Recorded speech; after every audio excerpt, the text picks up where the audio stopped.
Caps off a gritty weekend battle where Oswego was in Cortland's neck of the woods yesterday, ultimately suffering a 4-1 loss. But tonight, the two teams come face to face yet again, this time here in the Deb. I'm your host for this evening, Michael Shetler, joined alongside Chris DeLuca and Jason Samsel. And gentlemen, before we get into the action, how are we feeling here tonight? Feeling good. I mean, it's a matchup between these two great teams. Cortland having a great season so far. Oswego starting to get there, starting to try and ramp it up. Hasn't been good as of the recent games, but looking to bring it back. It's going to be a good game. Absolutely. Yeah, I can barely contain my excitement here today. Doubleheader in the Deborah F. Stanley Arena. Going to be a great matchup here today. Cortland, again, as you said, having a great season. This is a must-win matchup for Oswego, for the Lakers, if they want to have a chance in the SUNY Conference. Absolutely, and Cortland as hot as it gets, as we're going to take a look at last night's affair, as we take a look back-to-back for both teams. So Oswego last night ultimately suffering that 4-1 loss. Chris, what do you think? You know, that game, up until the second period, it was tied 1-1. But just looking at that shot counter, 40 shots for Cortland, 22 for Oswego. They just weren't getting enough pucks on net. But, I mean, having that difference in shots can take a lot out of a team, especially in Oswego's position. Yeah, Lakers held strong throughout the first two periods. In the third period, Cortland blew it up, and just a couple of silly mistakes offensively for the Lakers led to Cortland scoring and putting the game away for the Lakers. Yeah, costly penalties for the Lakers, but on the bright side, their defense stood strong as Cortland was 0-7 on the power play. But the importance of tonight, Oswego were close to the Cortland Red Dragons in terms of SUNY wins, believe it or not, because Cortland is 15-3-1, Oswego 8-9. But Oswego, out of those 8 wins, 6 of them were from conference wins, and Cortland, 10 of them were conference wins. So right now they're 4 games behind in the SUNY, and it starts tonight, and tonight is must-win for the Oswego State Lakers. Absolutely. I mean, you're only 4 wins behind the second seed team. You want to try and get that home ice advantage, and getting the win tonight not only will ensure that Cortland does not get a win, but you get a win. It's a win-win. It's a win on both ends for the Lakers here. Yeah, you said it best. Cortland and Oswego pretty evenly matched offensively and defensively, but again, just the silly mistakes from Oswego getting the best of them in the game last night. Yeah, absolutely. And for both sides, not only Oswego has to turn around and have a short-term memory, they got to completely scrap that game last night, redesign, rebuild, and they have to come out with a win here today. And Cortland, they can't get carried away because Oswego is a very good team. They have had wins. They've knocked off the #1 big dogs in Plattsburgh State Cardinals. So they have to piece it together, and both teams have to have a very short-term memory heading into the game today. Yeah, I mean, Oswego, they lost 4-1 last night. Had a good first 2 periods. Third period, kind of fell down. 3 goals on 8 shots in that third period, Chet. You know, they have to have a short-term memory in order to go into this game because you got to just learn the lessons, forget the game. Yeah, Lakers having a rough stretch of games. These last 3 games, lost each and every one of them, especially as we get down the stretch, in the final stretch of SUNY play. It's crucial that they win these games, that they come away with W's at the end of these games. So it's crucial for them to come away with a W here today. Absolutely, and we'll get into how hot the Cortland Red Dragons are. But before that, we're going to take a look at the SUNY rankings and, in terms of that, the national rankings. So let's take a look at that right now. Yeah, I mean, Oswego, they are currently third. When it comes to national rankings, they're currently unranked. And you have Cortland and Plattsburgh, both ranked teams. Oswego needs to be able to get more shots on goal here. But Oswego this season has been doing decently well on the power play, 10-68 for the entire season, getting 2.3 goals a game. Just need to have more, but keep going. Yeah, Jason, how's Cortland looking this season? Cortland is looking hot this season. They are averaging just under 4 goals per game. They have been on a hot streak as of late, and this team is just competitive. They're 15, 3-2-1 overall in conference play. They're tied with Plattsburgh for 22 points for this conference play. 10-2-1-1. In conference play, and just a tough, sound Red Dragon team all around. Yeah, and in terms of the full team comparison, obviously you look at these stats, and Cortland tops Oswego in all of them. Cortland is arguably the hottest team in the whole SUNYAC right now, coming off a 7-game win streak. And just this past Wednesday, they they tied to Hamilton, but then bounced back with a win against Oswego last night. So winning 8 of their last 9, if that's not dominance, I don't know what is, Chris. Yeah, I mean, having those wins throughout the season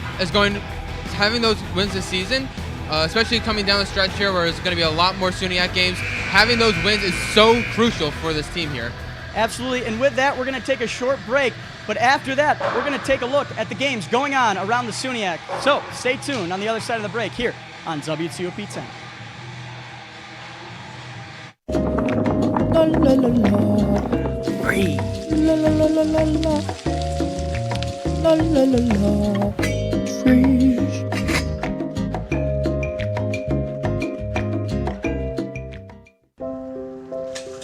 I want to eat apples and bananas. I need to eat apples and bananas. Why can't I eat apples and bananas? Support the Feeding America nationwide network of food banks to help provide meals to those in need. Join us at feedingamerica.org.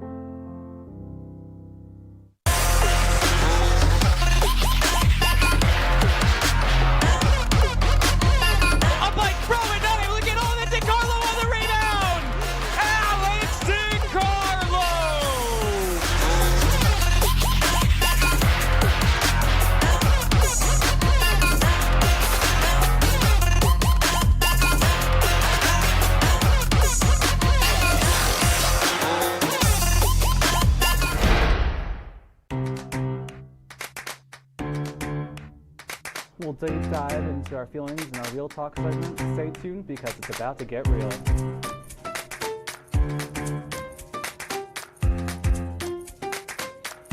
And it could be your last chance to see one occur for 2 decades, as the next time one will be visible over the continental U.S. He's May 84. Yarrow told police in the hospital that he had pressed the doorbell and waited. They mix with oxygen and nitrogen and briefly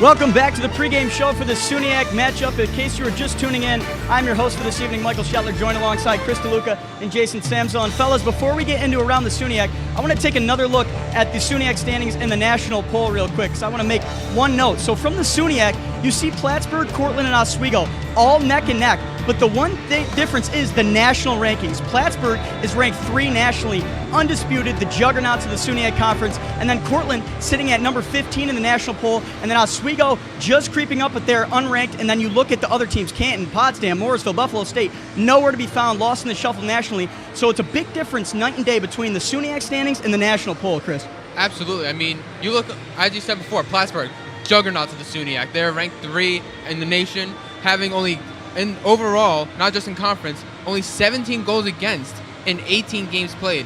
Having less goals against than games played, that is insane to me. That's big. Jason, what do you think? Well, you said it best. Plattsburgh up on top, but Cortland rising quickly. They're ranked 15th. They're only going to get higher after that, after the performance I saw last night. And yeah, 2 incredibly tough teams for Oswego to compete with.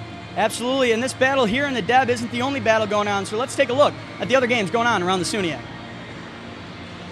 Yeah, so one game here that really sticks out to me is that Canton versus Morrisville game, because after last night's loss, if Canton wins tonight and Oswego loses, Canton will take Oswego's spot in 3rd place in the SUNYAC. So in terms of around the SUNYAC, I think that game is one of the most important ones to look at for the Lakers here.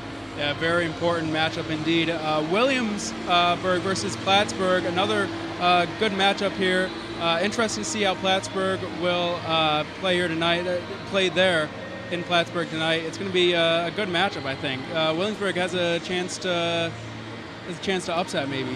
Absolutely, and the one thing to note when it gets down to the last month of the season, almost every single one of these games holds some sense of importance and some sense of playoff implications. You mentioned Canton, on the other hand, Morrisville sitting at the 5th seed with Potsdam sitting at the 6th seed. If Morrisville loses tonight and Potsdam wins, then Potsdam shoots ahead of Morrisville. So the rest of these games, it's go big or go home, and you have to win for the remainder of the season because it has huge implications heading into the postseason. Absolutely. I mean, as you said, everything right now is so tight in the SUNYAC. I mean, as you said, with the Morrisville and Canton, there is so much implications that these games, especially in the last month, can have, especially with all the SUNYAC games that are being played almost exclusively. So winning out those games can be huge for any team, especially for the Lakers and the Cortland here. Yeah, incredibly tough for the Lakers, coming off a 3-game losing streak. But again, you have to have a short-term memory when it comes to SUNYAC Conference, because every game matters, and they're still in contention for this. So anything's possible. You just have to have a short-term memory and really focus on today's game, because every game is important. Yeah, and absolutely. And as we get into the detail of this game, we've milked the importance of this matchup for sure. But I want to ask you guys, I want to pose this question. Looking at their game last night and looking overall at Cortland's season and Oswego's season, I have to ask you, what is the Achilles heel for each team? What has been the thorn in their side that is holding them back from even greater success? And Chris, I'll start with you. What's the biggest flaw of Oswego so far? You know, for Oswego, one of their biggest flaws is that they just can't get enough shots on goal. I mean, we saw it in the game, last night's game. They only had 22 shots. They are just they're not getting enough shots on goal, and they need to produce more. It's as simple as that. Yeah, and Lakers' offense has just been stagnant these last several games. With this recent 3-game stretch of losses, the Lakers' defense has given their opponents 106 shots and allowed 9 goals to be scored, while on the other side, offensively, they've only taken 68 shots and found the bottom of the net 3 times. Lakers were outshot 22-40 last night against the Red Dragons. If they want to win today, they're going to have to find more opportunities to score while also containing this offensively sound Cortland team.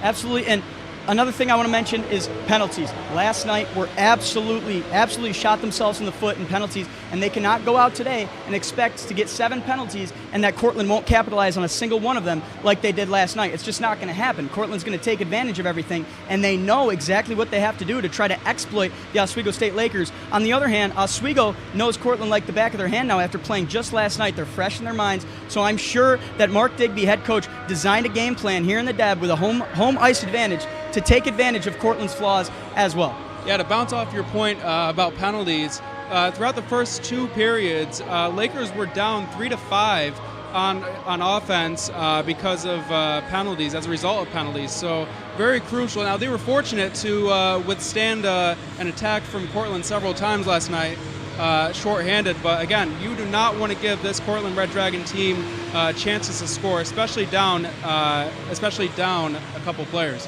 Absolutely, and I couldn't agree more. But that's enough out of us yapping. When we come back from the perch, when we come back from break, we're gonna throw it up to the marvelous man bun Jake Bradley and the debuting Nick Mason as they are set to call the action. But first, they're gonna talk about the coaching battle. So stay tuned here on W2OP 10.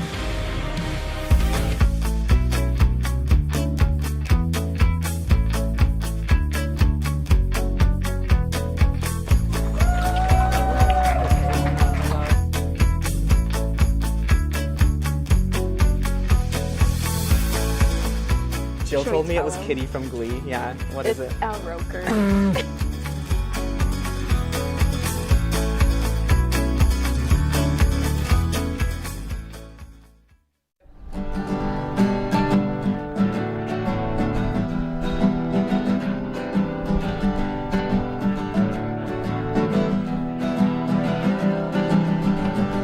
We're here for you, we're here for you. This is your channel too.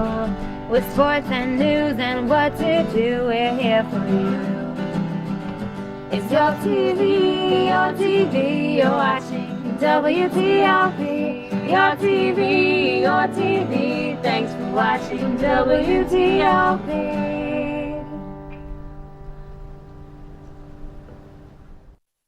What's going on? Yeah, we go on at like 11:30. It's like no. What do you mean no? It's 10:30. 10:30? It's 10:30. Movie is 10:30. Hey, don't touch that. That's my ladder. Hey, man. Whoa.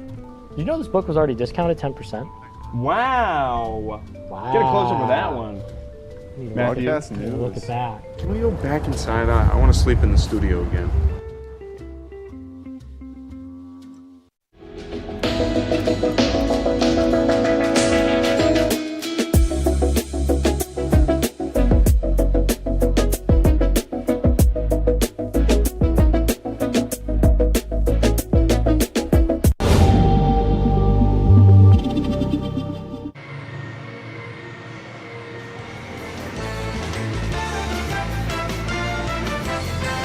Welcome back to the pregame show here on WTOP 10 as fans are making their way into the arena and tensions are high as we're going to send it up to Jake Bradley and Nick Mason who are set to call the action here tonight. So gentlemen, take it away. Thank you, Shetler. I'm Jake Bradley, joined by Nick Mason, like you said, making your debut up here tonight. But it's not just about us, of course, it's about the coaches. A humongous coaching matchup tonight between these two sides. Nick, you want to run us through a little bit about what you know about the coaches tonight? Yeah, so for Cortland, you got Coach Rick Filigera. He's been with the team for 8 seasons now. Last 2 seasons have been very impressive for him.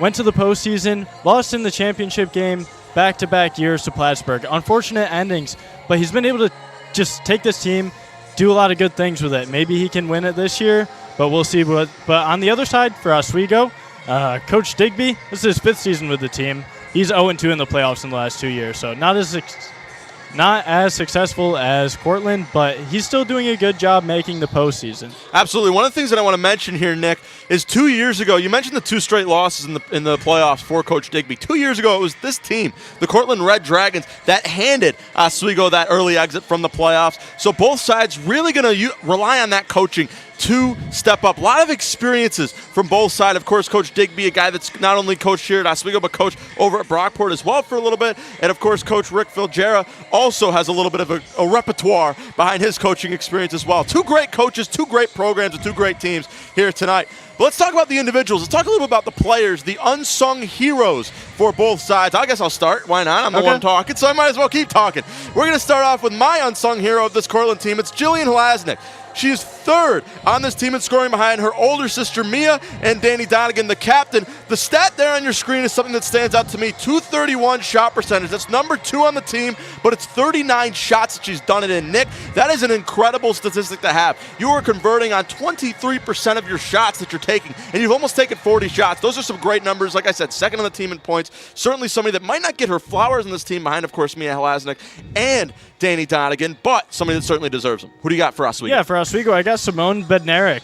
She's kind of an unsung hero for the reason that she only has 1 goal on the season, but she's doing well in points because she's making up for it in assists. Assists 9 on the season, that leads Oswego. She also is leading the team with shots on goal. She's creating opportunities not only for herself, but with her assists, she's setting up good shots on goal for her teammates.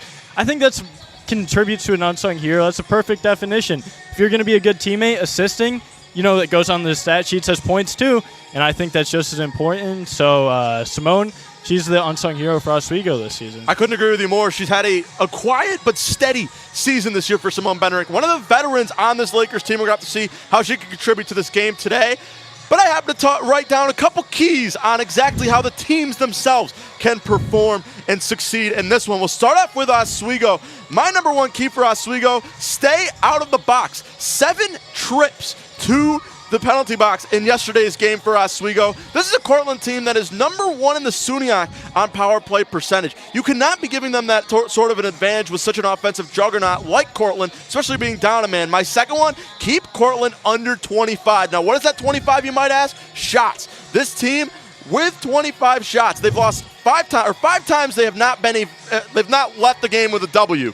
In those 5 games, all but 1 came with Cortland shooting 25 shots or more. If Oswego could keep Cortland under 25 shots, they might be looking at a W on this one. How about for Cortland, some of their keys? We'll start off with Danny Donegan. I mentioned her name earlier. We got to get her involved. 18 assists, leads the team. She's 2nd behind Juliana Masada, who has 20 for Plattsburgh. She's an absolute juggernaut. She's going to be able to pass the ball. Like you said about Simone Bednarik, Danny Donegan could do as well. She's the captain. She's going to be out there, and she's certainly going to be performing. And how about protecting your goaltender? It's Molly Gordon that'll be in goal for Cortland today. 13 out of 15 wins have come from 2 or more point leads, and 2 times ago when the Lakers faced off at Cortland, they put 25 shots in her, including 12 in the third period, and they were not able to score in Cortland. You've got to protect your goaltender, especially if she's going to be taking that type of pressure late in the game, Nick.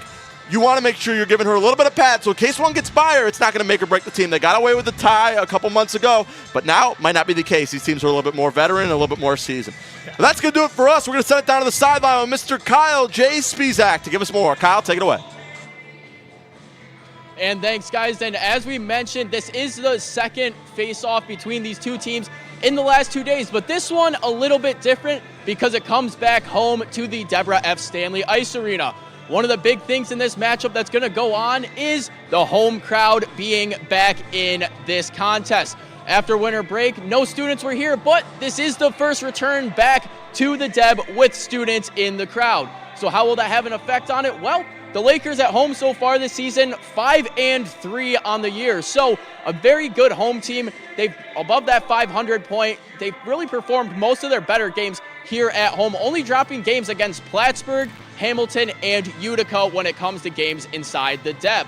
But if we take a look at these two teams in specific, a tied record at 13-13 when they play games here in the Deb.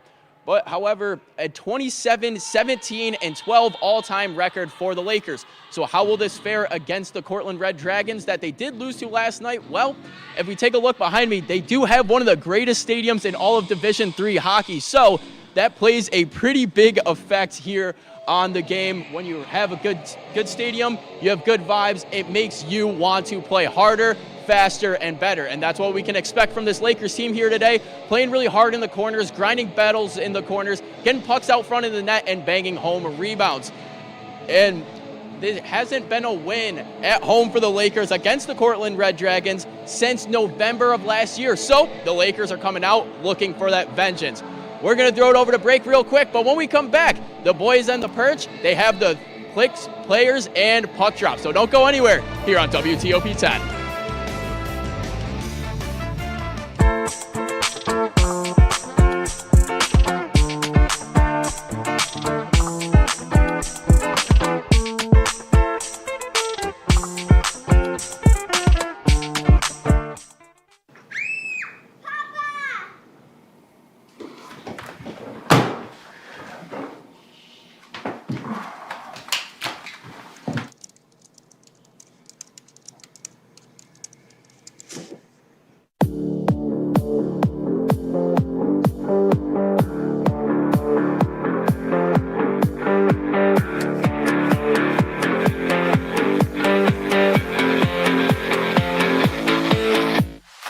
Say, President Stanley, whenever there's bad weather, who would you turn to? I'd turn to Storm Team 10. No, but you've got to say it like this. Storm Team 10. Say it with me.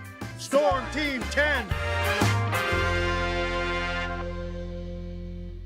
What's going on? Yeah, we go on at like 11:30. It's like No. What do you mean no? It's 10:30. 10:30? Yeah, it's 10:30. What do you mean it's 10:30? Hey, don't touch that. That's my ladder. Hey, man. Whoa. You know this book was already discounted 10%? Wow. Get a close up of that one.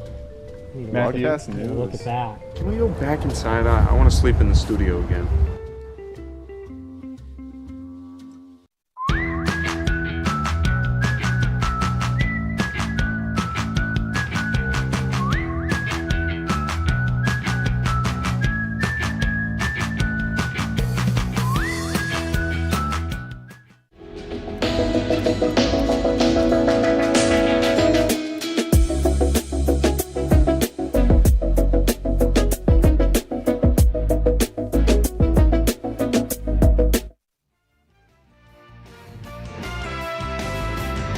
It's almost time for these two teams to clash as we welcome you back to the pregame show for the SUNYAC matchup. And gentlemen, before the pregame show comes to an end, we got some orders of business to get down to. So I ask you, Chris, I'll start with you first. What player do you think is going to shine the brightest on this Cortland team tonight? You know, for me, it's going to be Mia Klasnick. She's got 1 goal, 2 points in her game last night versus Oswego. She's second on the team in points with 16 of them, and she's looking to continue her appearance on the score sheet after a rough stretch.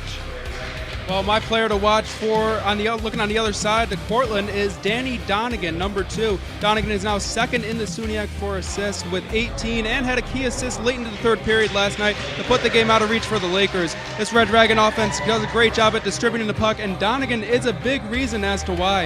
And looking at the other side to Oswego for my player to watch for the Lakers is number 2, Mac Hall. Last night she got the night started for the Lakers, scoring their lone goal of the night.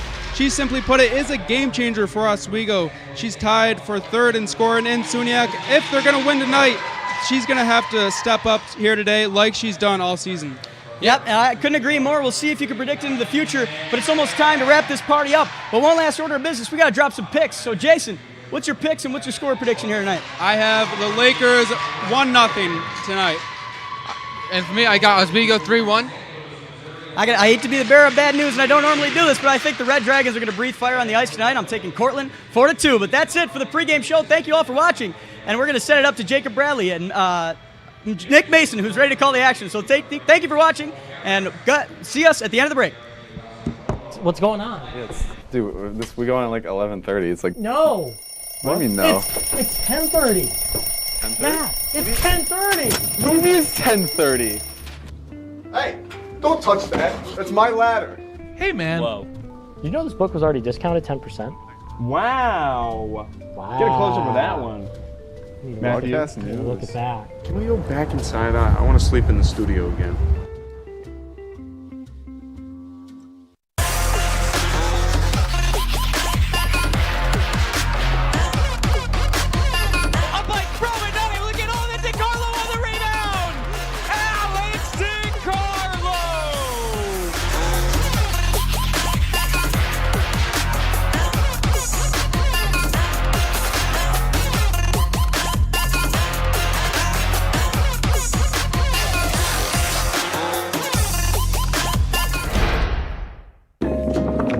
La la la. Breathe. La la la la la la. La la la la. Freeze.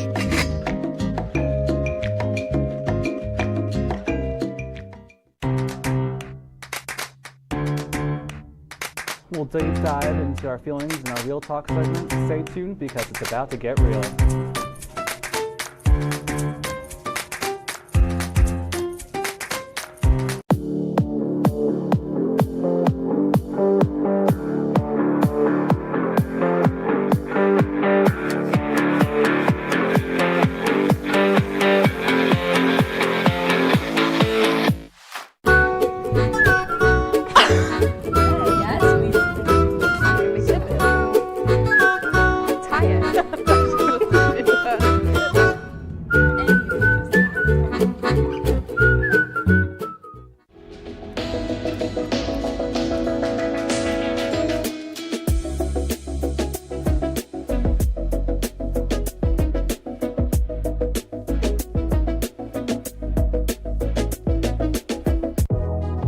Welcome back to Major Discussions.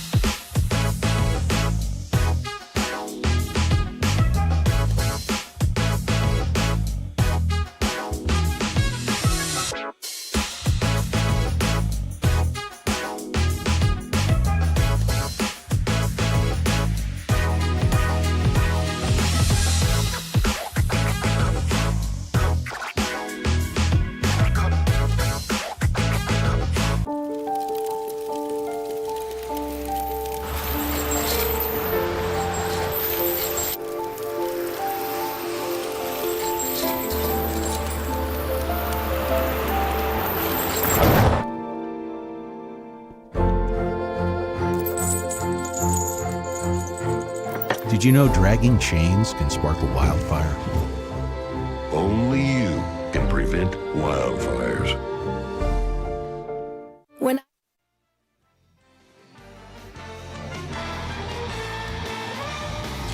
Hello and welcome inside the Deborah F. Stanley Ice Arena for some SUNY women's hockey action between the Cortland Red Dragons and the Oswego State Lakers. We welcome you to the actual start of the game here. The puck drop just seconds away. Jake Bradley alongside Nick Mason. And Nick, we've got number 15 Cortland Red Dragons on the ice right now. Talk to me a little bit about that. Yeah, the Red Dragons have been hot. over the last 10 games, the Red Dragons are 8-1-1, where compared to Oswego, they're only 4-6. But Oswego's a little bit better at home this season. Their record shows that a little bit more success here in front of their home crowd. So that might even the matchup a little bit because Cortland's been hot, but Oswego's at home, so that could play a factor in tonight's game. Very great point there, Nick. Another thing that'll play a factor is who's in net for both sides. Of course, for Cortland Red Dragons, it's Molly Gorgon, the junior out of Eden Prairie, Minnesota. And how about for the Lakers, Lexi Levy back in net tonight after playing just 24 hours ago. But it's time for some puck drop action here from Oswego, New York. It's SUNYAC, and it's right here on WTOP 10. The puck is dropped. Cortland in red, Oswego in white. Starting lines for both sides. It'll be Danny Donegan, Megan Craner, Ainsley Delacourt, Molly McCabe, and Nat O'Brien out there for Cortland. For Oswego, Helen Van Dam, Erica Parenti, Riley Preston, Lizzie Burke, and Tessa Mucha out there for both sides. The puck now behind the Oswego Lakers net. A little bit of a battle for it. It'll come away. Cortland with the puck. Tipped and knocked away. Preston, she'll dump it up now to Parenti, right in front of the Lakers bench, taken away by Delacourt. Now here's Mucha on a little bit of a fast break. Great job by Delacourt to get a stick in there, and McCabe will take it. She'll dump it back to Delacourt. And Cortland going to start to move their way down ice. Looking for Fanny Annaborn down low. Lauren Schell there on the defense. Along the near side boards. Schell will take over, loses possession for just a second. Instead, we'll pass it up now to McGrath. Got a little bit of an odd man rush here. 3-on-2. Look for the lead pass. Intended for Malone. No good. Taken right back by Cortland. Cross ice pass now to Annaborn. And right in front of the blue line, it'll be dumped in and taken away. Back into the neutral zone. Cortland now going to dump it in and get a little fresh pair of legs out there for the Red Dragons on the icing. Fast start to this one here, Nick. Not much going down, neither shots on either side. Yeah, not much going down. It's actually pretty quick pace so far, going back and forth. Not a lot of defense or, setups on the offense or defensive side. Back and forth. You really want to see it makes you a little bit more comfortable if you can get some points on the scoreboard early, so we'll see who can do that first. Absolutely. We mentioned in the pregame show the importance of keeping the shots down low for Cortland, and immediately taken away from Booth now. Here comes Annaborn. And Booth, great job on the hustle, not giving up on the play. Puck knocked away by the referee of all people, and it'll be dumped in. Zemlak will take it now behind the net. Her pass intended for Kira Costas goes a little wide and into the neutral zone, but it actually almost worked out quite well as Mac Hull was there. Now here comes Cortland. Dumped in for Eichmann. Battle on the boards now. It'll be won by Oswego. It's the assistant captain, Simone Bednarik, who will take it. Intended for Hull. It goes a little far. And Mackenzie Brown will take it now behind her own net. Big dump pass. Got a stick on it for Nicole Tulowiecki. It'll go all the way now behind the net. Zemlak dumps it in, intended for Preston. Puck still loose, hard into the boards, no call. Thought maybe we get a little bit of a hooking call. Nothing from the referee so far. Buxton passes it up now to Tadia as it goes just past her now. McCabe up along the boards. Thrown in now, here's Preston. Can't keep it in front of the blue line, so the Lakers will have to reset. Cross ice pass now to Buxton. She'll dump it in, and the Lakers will take it a little line change. Parenti and Coley checking in. Taken now, great job again there by Parenti to get her stick in there, but a better job done by Cortland on offense. Dumps it in, Levy will leave the crease, and she'll dump it to Preston, but a lot of red jerseys are on there, a little bit of dangerous pass as it goes up, but that'll leave more opportunities on the other side. Parenti loses her puck for a second, but dumps it in just past the extended stick of Coley. As that puck will go off the glass. Oswego trying to keep it alive. Great job by Parenti to keep a stick on it. Into the neutral zone, bumps it, and it'll go loose. Skating after it now and taking it will be Lizzie Burke. Now here's Parenti. On defense there was Kopik, knocking it away. Along the boards taken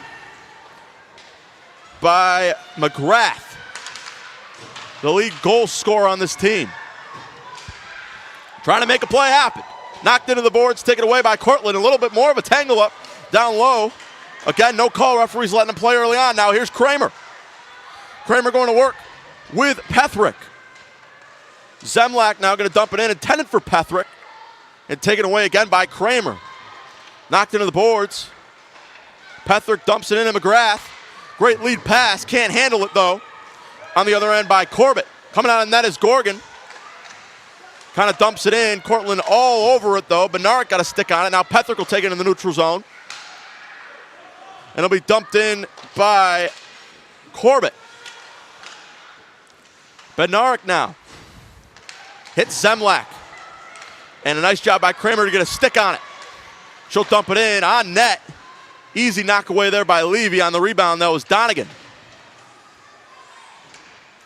Bednarik's got it. Along the boards. It's Kirkosas down there along with Zwolak. Kirkosas comes away with it. Puck's still loose. Bednarik fighting for it along the boards with Hlasnik. And it'll be a nice job tipping it away. And along the boards for Hull. And now there's Hlasnik. One-timer shot blocked by Hull. And it'll be dumped in. Gorgon going to allow this one to go back. And we will get an icing. That was a good defensive series by Oswego. Good block there by Mac Hull. She's a little bit stronger on offense, actually one of the leaders on offense for Oswego, but a nice block on defense. Hopefully Oswego, it looks like they're trying to aim towards the aggressive side, so maybe they can put one in. Absolutely, and they're doing a great job so far, keeping this Cortland offense at bay and not allowing the pressure to get to anybody. The number 15 team in the nation is on the ice right now in Cortland, and Oswego so far keeping them at bay. Behind the ice now here is Brown. She'll dump it in to O'Brien. O'Brien up to Tulowiecki on a little bit on a fast break here for Rocco. Along the boards is Preston. She's caught up with Raymond. Tadia's in there now as Delacourt comes away with it. Delacourt again going to try to dump it behind the net, and she will. Cross ice now. A little bit of a hit there. It was Jillian Hlasnik. Went for the pass. Good job by Delacourt to keep it alive. She'll go down a little bit too quick along the far side boards. As now here's Mahoney. Mahoney pinned up against the glass. Puck still loose. Knocked away. Here's Preston. Booth intended on the pass. And Booth will come away with it. Delacourt got a stick on it. Puck is loose in the neutral zone. And now here's McCabe. Crazy pass there. Was intended for Kopik and just too high to handle. Now fast break, here's Parenti. Right there, good job on the defense by Katie Mahoney to knock it away. Behind the net, taken by Cortland. Along the glass, dumped in. Shell got a piece of it, and it'll be taken now by McCabe. D-to-D pass across to Delacourt and thrown down the middle. We'll get Levy signaling for icing, and we'll get our third break of the day. Both teams need to settle in here. It's looking a little bit messy so far. Looks like Oswego, not necessarily desperate, but this is a pretty important game for them. So it looks like they're trying to be aggressive, try to get some scores, which I don't blame them. But Cortland, I wouldn't expect this from them after, the win they had last night. Couldn't agree with you more there, Nick. Great point about the desperation. It feels like Oswego's kind of playing, instead of playing the solid offense so that they could score, it seems like they're almost counteracting to make sure Cortland doesn't score on them. Hence maybe why it was a 0-0 tie a couple months back. We'll have to see if maybe things change as the period goes along. So far only one shot between both sides. That was kind of a nothing shot from deep. It's taken now by Donegan. She's the one to do it. Cross-ice pass. Knocked away. Levy got a piece of it as well. Shot saved again by Levy, and it'll be dumped in there by Burke, and we will get looks like a delayed penalty. Could be wrong here. Thought maybe there was. Nobody going to the box, so scratch that. But for the first time all day, Cortland showing a little bit of pressure on Oswego, and they didn't fold. No, they didn't. That was good by Lexi Levy to not let anything in there. Yeah, you saw Natalie O'Brien kind of sneaking in through the back door, and a great job on defense by the Lakers to make sure that didn't go. Even with the expense of Lexi Levy taking a little bit of a hit on that one as well. I'm sure she'll thank them for that later. Far side boards now, here come the Lakers. Thought maybe an opportunity, heard a little bit of a roar of the crowd. A lot of Cortland fans here today making the drive up as Shell dumps it in. And it'll be knocked away now by Bourgeois.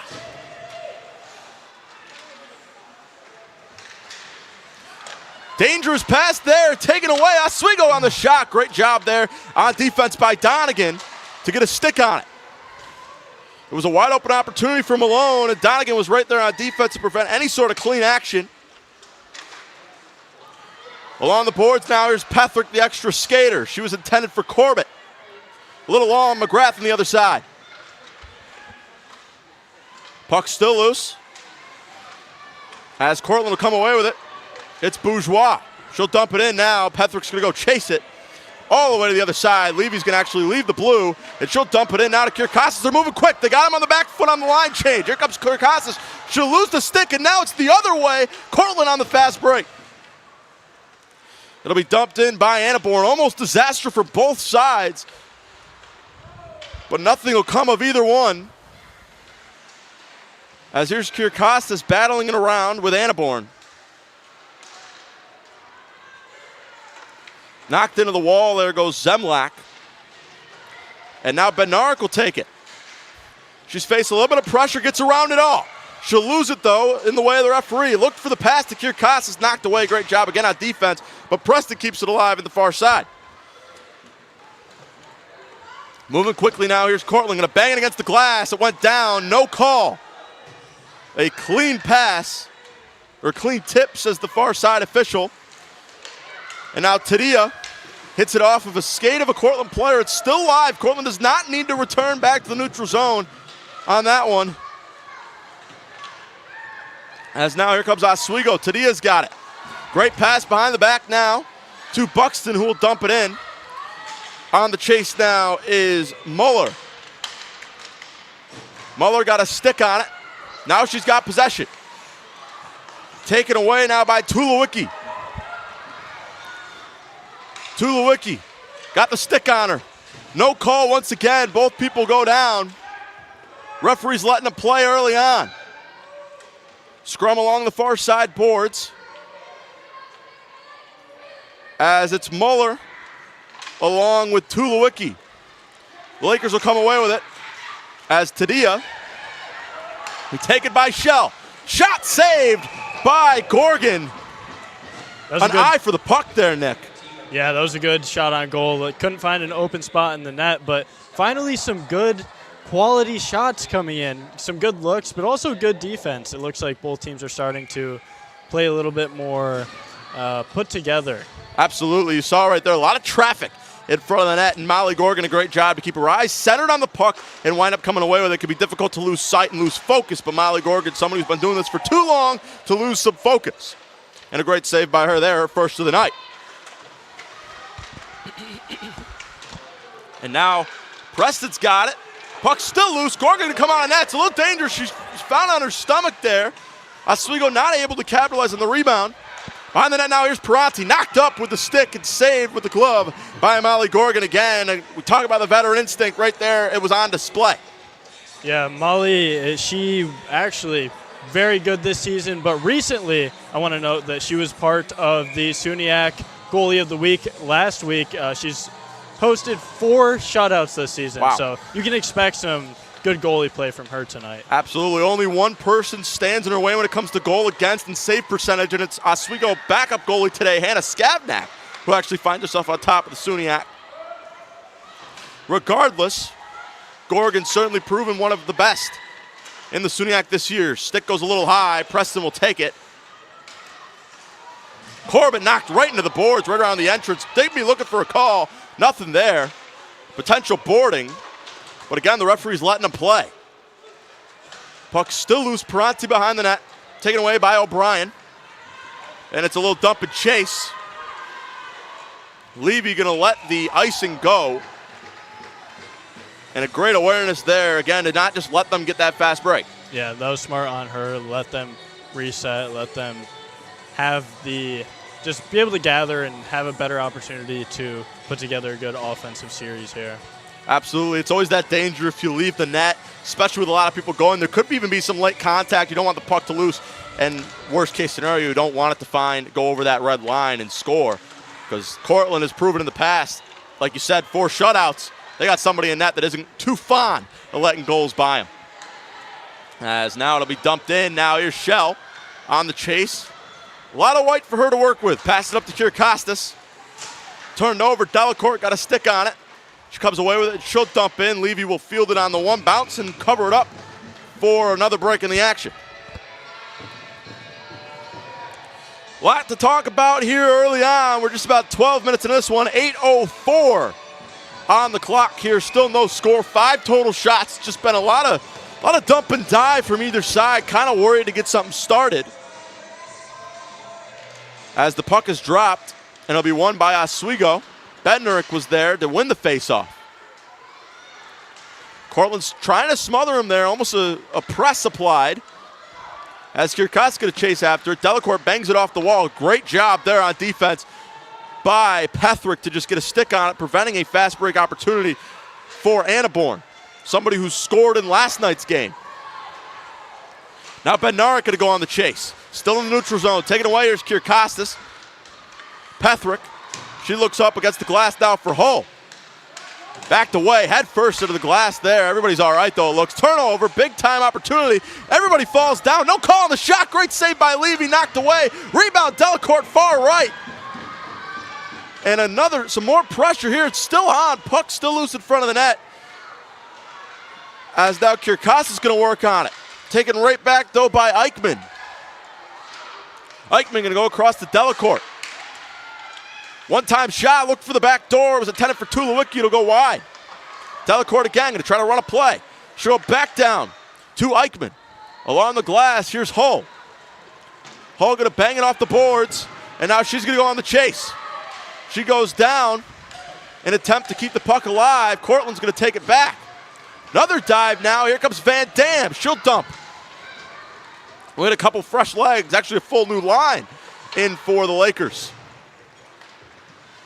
Deep pass there for Burke. Now here's Preston into the neutral zone. Peranti going to kind of set a screen.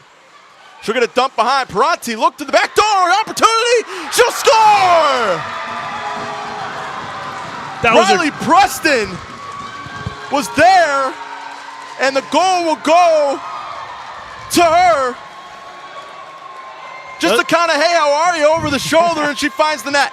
Yeah, that was great awareness by Riley. She was there, right position, good stick work, put it in the goal, right in the open spot. I mean, you can't ask for much more than that. Absolutely not. We take another look at the replay. Gorgon was kind of already in the splits, wound up on her back. That is the worst position to be in. If you're a goaltender, Lakers make her pay. They got themselves an early 1-0 lead, a big 1-0 lead against this Cortland squad. Levy going to cover it up. Thought about it there. Puck's still loose. Almost lost it for a second. And everybody get a little entangled in front of the goaltender there. Again, the goal, Nick.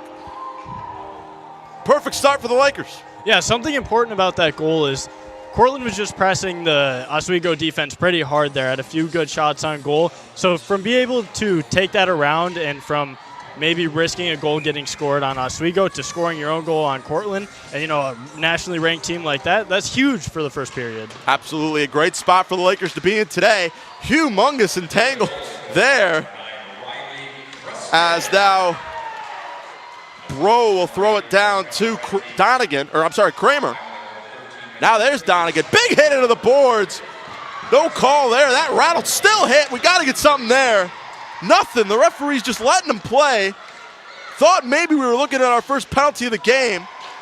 These two teams got awful physical last night. Puck still loose. Malone. Shell's going to come away with it. Another opportunity. Here's Shell in front of the net. A little bit wide right. Donegan will scoop it up. Corbett going to dump it in. Kirkostas on the chase. It'll be taken out by Kramer. Kramer along the boards. Corbett got a stick on it. Right there, though, is Bourgeois. Into the neutral zone now. Here's Booth. Reset for the Lakers. Reset for the Red Dragons. She's just going to take it herself. Oh, coast to coast. Here comes Maya Booth. Looking for the wraparound. She'll dump it over the hole a little bit too far. And the Lakers could have to reset.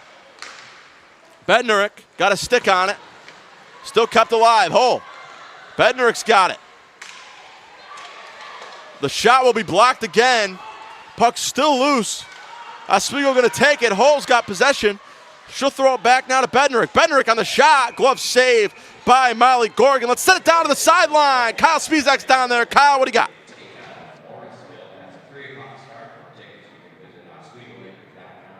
Thanks, guys. And so far in this game, not many shots have gone up. The shot total is 4 for Oswego, 5 for Cortland. Oswego able to get a goal on a Riley Preston backhand rebound, but other than that, not much scoring or shooting's been going on in this game. Back to the guys in the booth.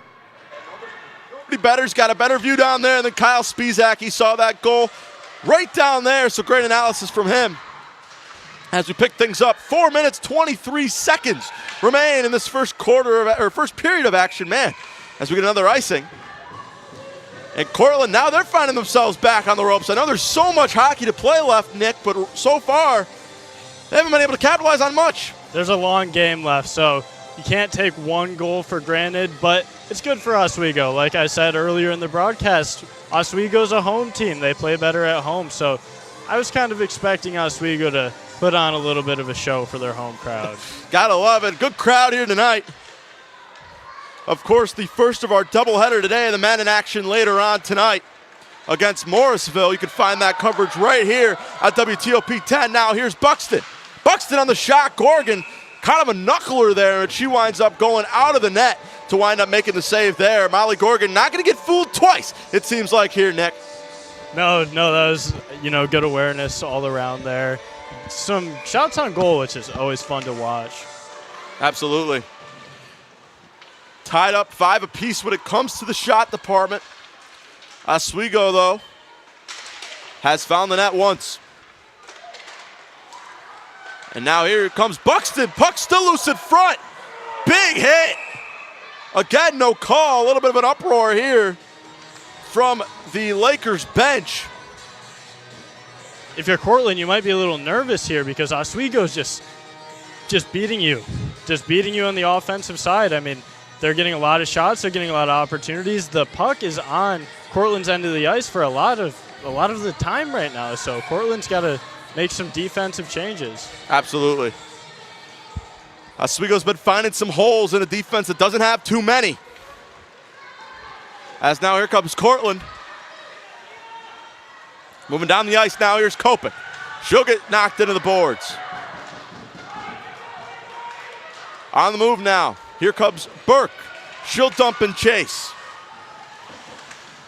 As a couple more Lakers check in, the extra skater Pethrick and Rhea Zemlak will get a stoppage of play here. I don't know about you, Jake, but something I've noticed is last night there was a lot of penalties called on Oswego. Not anything really happening tonight. So do you think that's a coaching?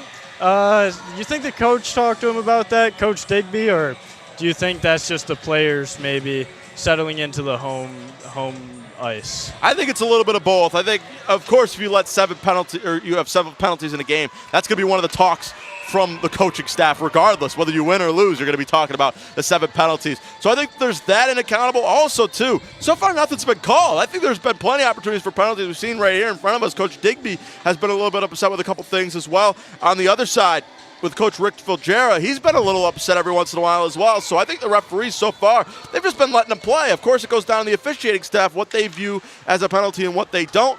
Curious to see if maybe this is just, maybe they were on the call yesterday and they maybe learned maybe a couple of these weren't penalties, or maybe it's a new officiating staff. Yeah, I think officiating style could have something to do with it. Gotta be. As now Cortland will take it away here, 2:54 remaining. Dumped in, Levy's gonna throw the hand up. Bit of a chase though, it'll be waved off. Great hustle by O'Brien. Shot will be blocked by Corbett, and it'll make the Red Dragons forced to reset. As Zemlak's gonna get hit hard, she'll come down with the stick. Right into the back. You wanna talk about letting them play. Wow. Still in front, Malone. Gonna dump it to Kierkostas. Kierkostas on the chase. She'll go down as she'll lose her puck. It'll be icing. Once again, that seems to be the only thing we're stopping for today is icing. Yeah, a lot of icing calls so far. No penalties, though. No one's hitting the penalty box. And I really agree with your point. After, some of the plays we've seen, the refs are letting them play. Yeah. 100%, which I personally am a fan of. I love just to see some good old-fashioned hockey, just letting them out there play. Best team wins, keeping it in the hands of just who can put the puck in the back of the net, not worrying about any sort of penalty. But who knows? Like we say, a lot of hockey left, so we could be seeing some more called here in the second and third period of action. As now puck is loose, it'll be taken away by Van Dam. Hull will go up to Kirkostas. No contact, so it'll remain in play. As McCabe passed it up now, intended for Lasnik. Preston's there. Hull lost it for a second. The shot from McCabe goes a little high. It'll be rebounded off the glass from Annaborn. She'll dump it behind her to Lasnik. Lasnik's got it. Cross ice. Got a stick on it for McCabe. It was intended on the stick for Annaborn. We got a minute and a half remaining here in this first period of action.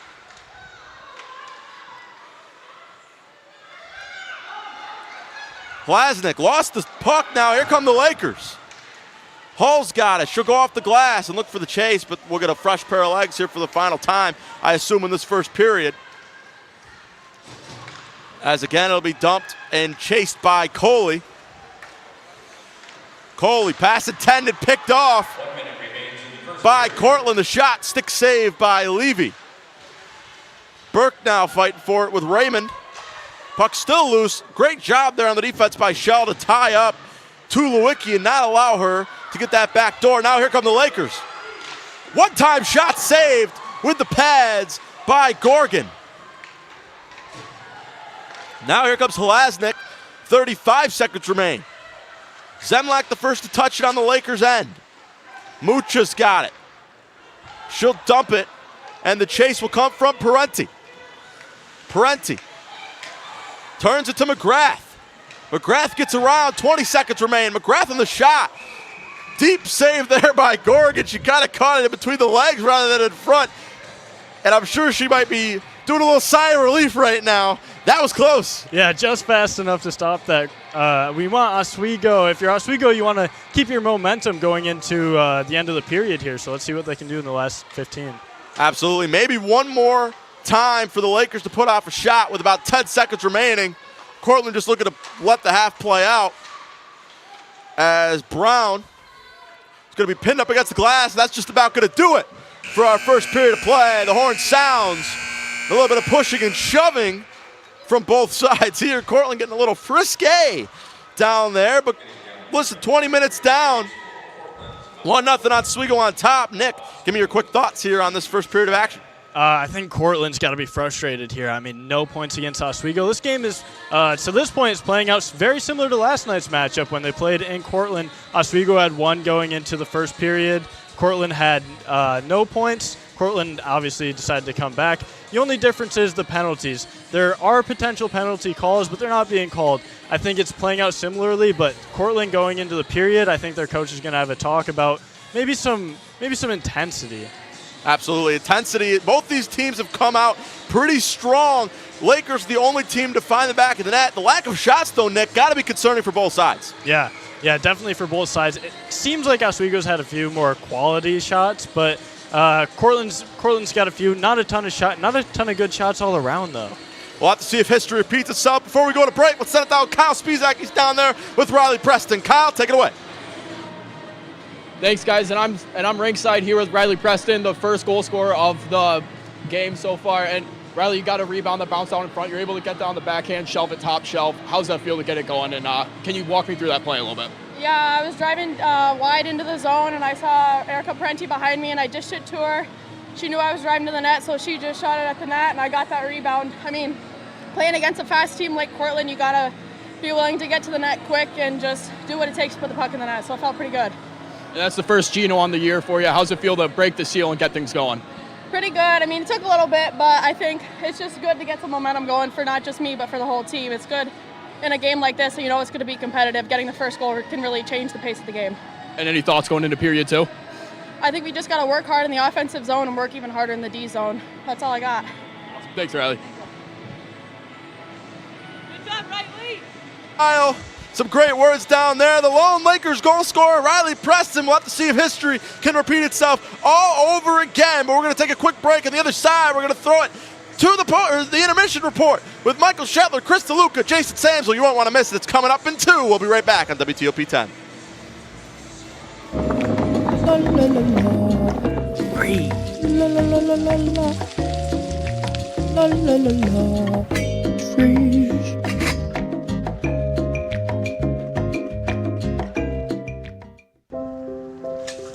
I want to eat apples and bananas. I need to eat apples and bananas. Why can't I eat apples and bananas? Support the Feeding America nationwide network of food banks to help provide meals to those in need. Join us at feedingamerica.org.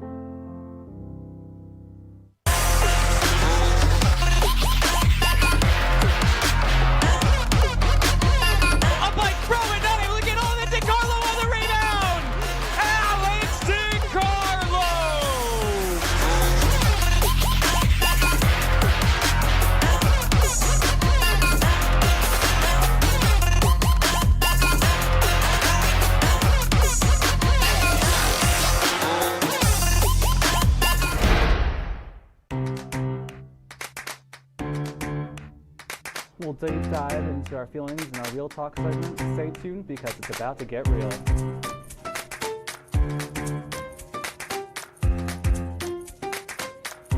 And it could be your last chance to see one occur for 2 decades, as the next time one will be visible over the continental U.S. He's May 84.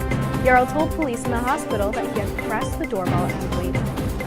They mix with oxygen and nitrogen that can briefly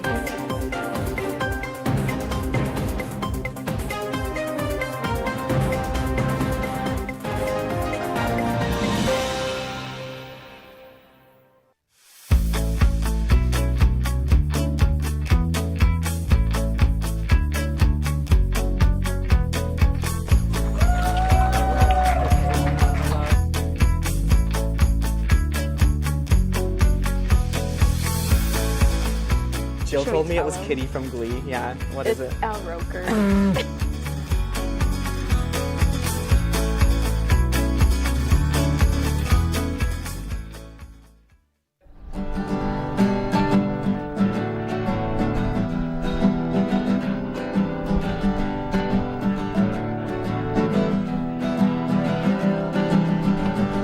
We're here for you, we're here for you. This is your channel too. With sports and news and what to do, we're here for you. It's your TV, you're watching WTLP. Your TV, thanks for watching WTLP.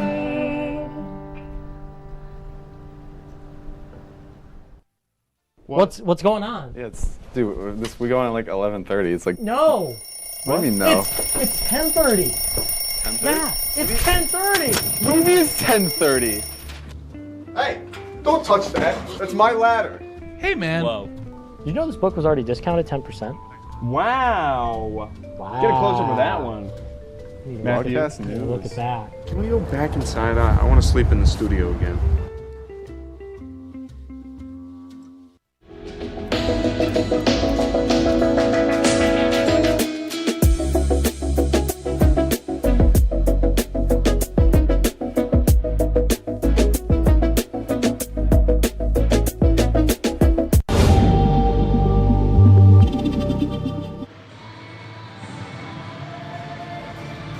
Welcome to the first intermission report here on WTOP 10 for this game between the Oswego State Lakers and the Cortland Red Dragons. I'm your host, Michael Scheller, joined alongside again, joining me for the first period intermission, Chris DeLuca and Jason Samsel. And gentlemen, slow start for both teams, but Oswego ultimately getting the upper hand midway through the first period. Yeah, I mean, Oswego did exactly what they're supposed to do, got more shots on goal, and was able to convert one early on. Just got to see if they can hold on to that lead. Yeah, both teams really feeling themselves out early on through the first period. Really even matchup in terms of shots taken.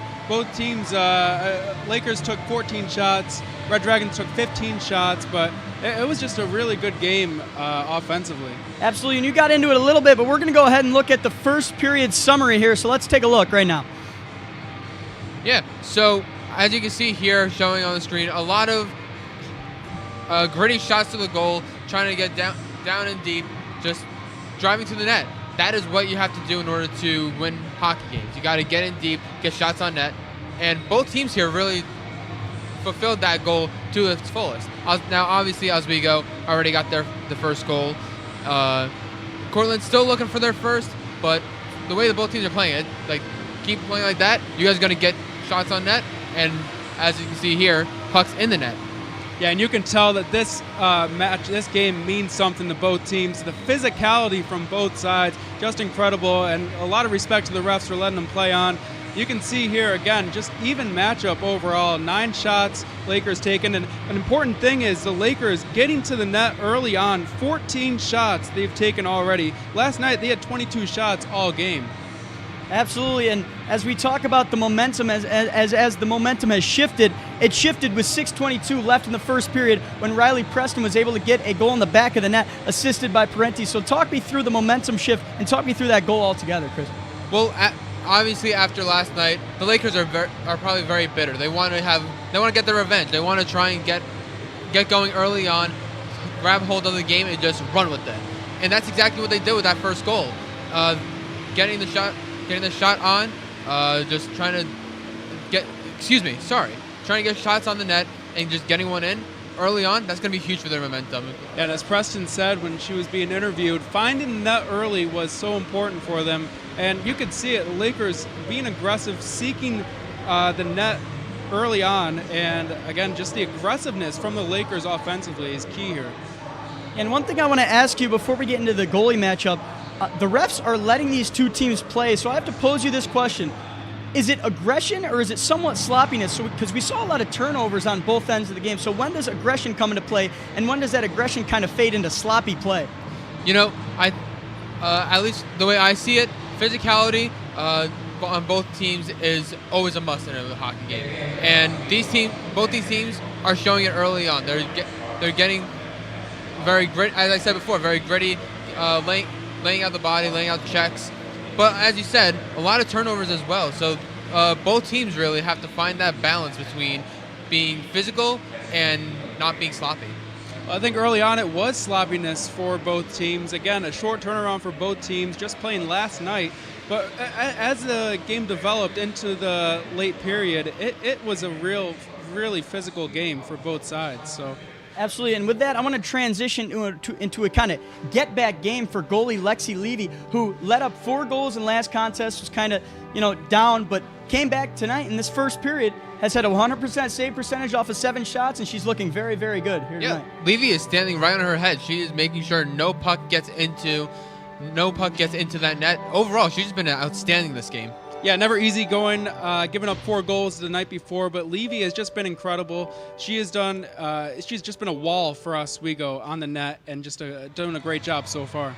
Absolutely, and Levy obviously playing outstanding, but with that, there's some other games at play right now, so let's take a little recap and see what's going on around the SUNYAC right now. Yeah, as we can see here, Canton, one of the game that I said was a very important game to look at for the Lakers. Canton's up 1-0. I mean, obviously, as of now, Lakers don't have anything to worry about. They're still winning this game. But if something turns around and Cortland wins and Canton stays winning and Canton keeps their lead and finishes that game with a win, you can see the Lakers drop to 4th here in the SUNYAC. Yeah, it's a stalemate over in Plattsburgh, tied at 0 apiece. End of the first period. A little bit of a shocker there in Plattsburgh. Absolutely, and then Potsdam holding their ground against Buffalo State, trying to sustain that 5th seed. So all these teams neck and neck right now, and Oswego in the lead as Canton is on their tail in the SUNYAC. So just overall a little recap, gritty battle. I'm sure Digby's going to have some things to say, and I think that Oswego has got to come off firing in the second period and stay strong and try to maintain that lead. Yeah, that's the main thing that the Lakers have to do here. They have to keep pushing, keep getting shots on net, keep being physical but not sloppy, and try and reduce that amount of turnovers. Because especially, both teams had them, but especially I noticed with Oswego, they would turn over the puck a lot of the time, especially near the end of that period. Yeah, and if you're Coach Digby, you got to be saying to your players, it's going to be a physical matchup throughout. You're seeing the refs let them play. A lot of physicality on both sides, but again, you just gotta, if you're Coach Digby, you gotta keep that aggressiveness throughout every period and make sure you don't allow Cortland to get the upper hand. Absolutely, I couldn't agree more. But that is it for the first period intermission report. But don't you worry, don't you fret. You will see our beautiful faces at the end of the second period for the second period intermission report. So thanks for watching, and stay tuned here on WTOP 10.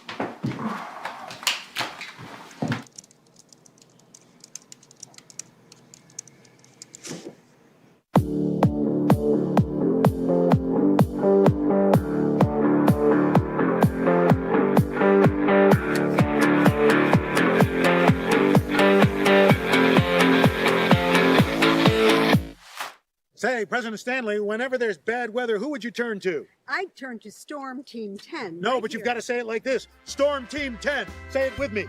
Storm Team 10. What's going on? Yeah, we go on at like 11:30. It's like No. What do you mean no? It's 10:30.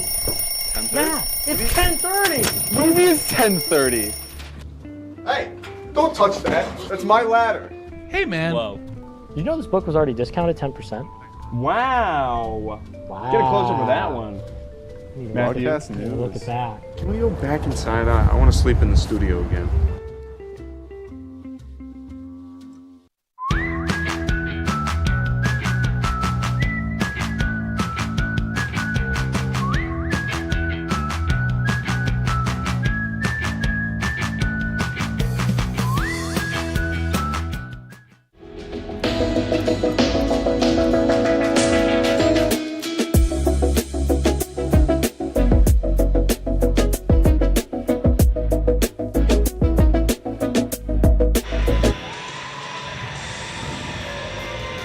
As the Lakers return to ice, they have themselves a 1-0 lead against the number 15 team in the whole nation, the Cortland Red Dragons. Jacob Bradley alongside Nick Mason on the call, and Nick was a fast 20. Not much of the offensive department, but the Lakers were able to crack the code and score on Molly Gorgon, giving themselves a 1-0 lead. Nick, run me through what happened. Yeah, I mean, it was a nice goal, just right place, right time, good awareness. And the Cortland Red Dragons, they haven't done much on offense, to be honest, and they've looked kind of sloppy. The Oswego Lakers, a little bit better. They've looked sloppy at times, too. Not the most clean game, but something that we're going to look at right here is actually the faceoffs. Cortland is dominating faceoffs so far. 63% of faceoffs are going Cortland's way, so maybe Oswego could try to even that out a little bit. You got to hope so if you're a Laker fan that the Lakers will be able to straighten things out, especially in the faceoff department. But whatever's worked so far has been successful. They have themselves a 1-0 lead. We get set for faceoff. It'll be Parenti down there with Donegan. And it'll be won by the Lakers. Here's Preston, the lone goal scorer. She passes it across ice to Van Dam. Going to the middle, got a stick on it there to Kramer. And it'll be loose. Delacourt's in there. Fighting around now, here's Mucha. Along the boards here, O'Brien's got it. Taken away by Mucha, and it'll be offsides. Just crossed over the blue line. Mucha gonna get called for the offsides there. Not even 30 seconds in, our first stoppage of the day, or first stoppage of the period. If you're just joining us, 1-0 Oswego on top. On the lone goal from Riley Preston about halfway through the first period. As face-off won by the Red Dragons. As here's McCabe. She had eyes for O'Brien. It'll be taken by Donegan. She lost it for a second. Behind now, here's O'Brien again. It'll be knocked away by Coley on defense. Big hit into the boards. And it'll be pushed down. That's going to be our first penalty of the day. It'll go on Cortland. She's questioning. It was a little bit of retaliation, it appeared, from Nat O'Brien. And just like that, we had no penalties in the first. And only, quick math, 49 seconds into this one, we have our first. Yeah, Oswego last night only had, when they played the Cortland Red Dragons at their house, only had 3 power plays, and Cortland had 7. No conversion, so we'll see what happens on this power play. Absolutely. So it'll be 2 minutes in the sin bin for Nat O'Brien for the hit on Coley in the corner. So now Cortland gonna have to play a man down. Still loose now. As here's McGrath. McGrath gonna take it herself. Still got it. One-time shot. Saved right in the breadbasket for Molly Gorgon. And they're moving quick here. Already a shot off in 30 seconds here. Lakers going to try to apply as much pressure as possible and convert on the power play here, Nick. Yeah, that shot right there, unfortunate. Hit her right dead center. If it's archery, that's going right through him. That's not what you want in hockey. You want to avoid the goalie. Absolutely. You want to try to find any hole they possibly can. And Molly Gorgon swallowed it up. As here's McGrath. Knocked away for Malone, still fighting for it in the corner. The Lakers have possession. Looking for the shot, can't get anything clean off. It'll be dumped in and reset. Here's Lauren Schell. Corbett's got it. She's going to go over to Schell. Schell looked for Malone, who lost possession for just a second. She'll dump it behind the red line for Corbett. Corbett going to bring it out to center ice. Back to Schell. Schell on the shot. Puck still loose. Gorgon, it's loose again. And she does a great job of getting a glove on it and stopping anything before it could happen. The puck was loose, most dangerous thing in hockey. And Gorgon, once again, swallows it up. Yeah, a loose puck that close to the goal is usually bad business for the defending team. But, good job in goal today. Absolutely. She's got 47 more seconds of work. Down a man here. Lakers certainly applying the pressure on this power play, but the penalty kill for Cortland has been very strong. Coley over to Hull. Hull going to dump it back to Coley. Cross ice. Here's Malone. Shot again, still loose again. Malone's going to take it. Less than 30 now in the power play. Coley over to Hull. Back to Coley. Over one-time shot, Malone again. It's a high save, but Molly Gorgon's there, and there's 15 seconds left, so maybe time for one more shot for the Lakers. Some early shots from Oswego kind of carrying their momentum when they're going into the period break. Oswego had a few nice shots on goal, and in this power play, they're getting more shots. Absolutely. You see the save again. It was nice and high. Gorgon able to use the glove to trap it. As only 10 seconds remain here in this power play. Hull behind the net. Great job. It was intended for Bednarik. Just like that, Cortland could return to even strength. A successful penalty kill for the Red Dragons. Fresh out the box there is O'Brien. She got a stick on it.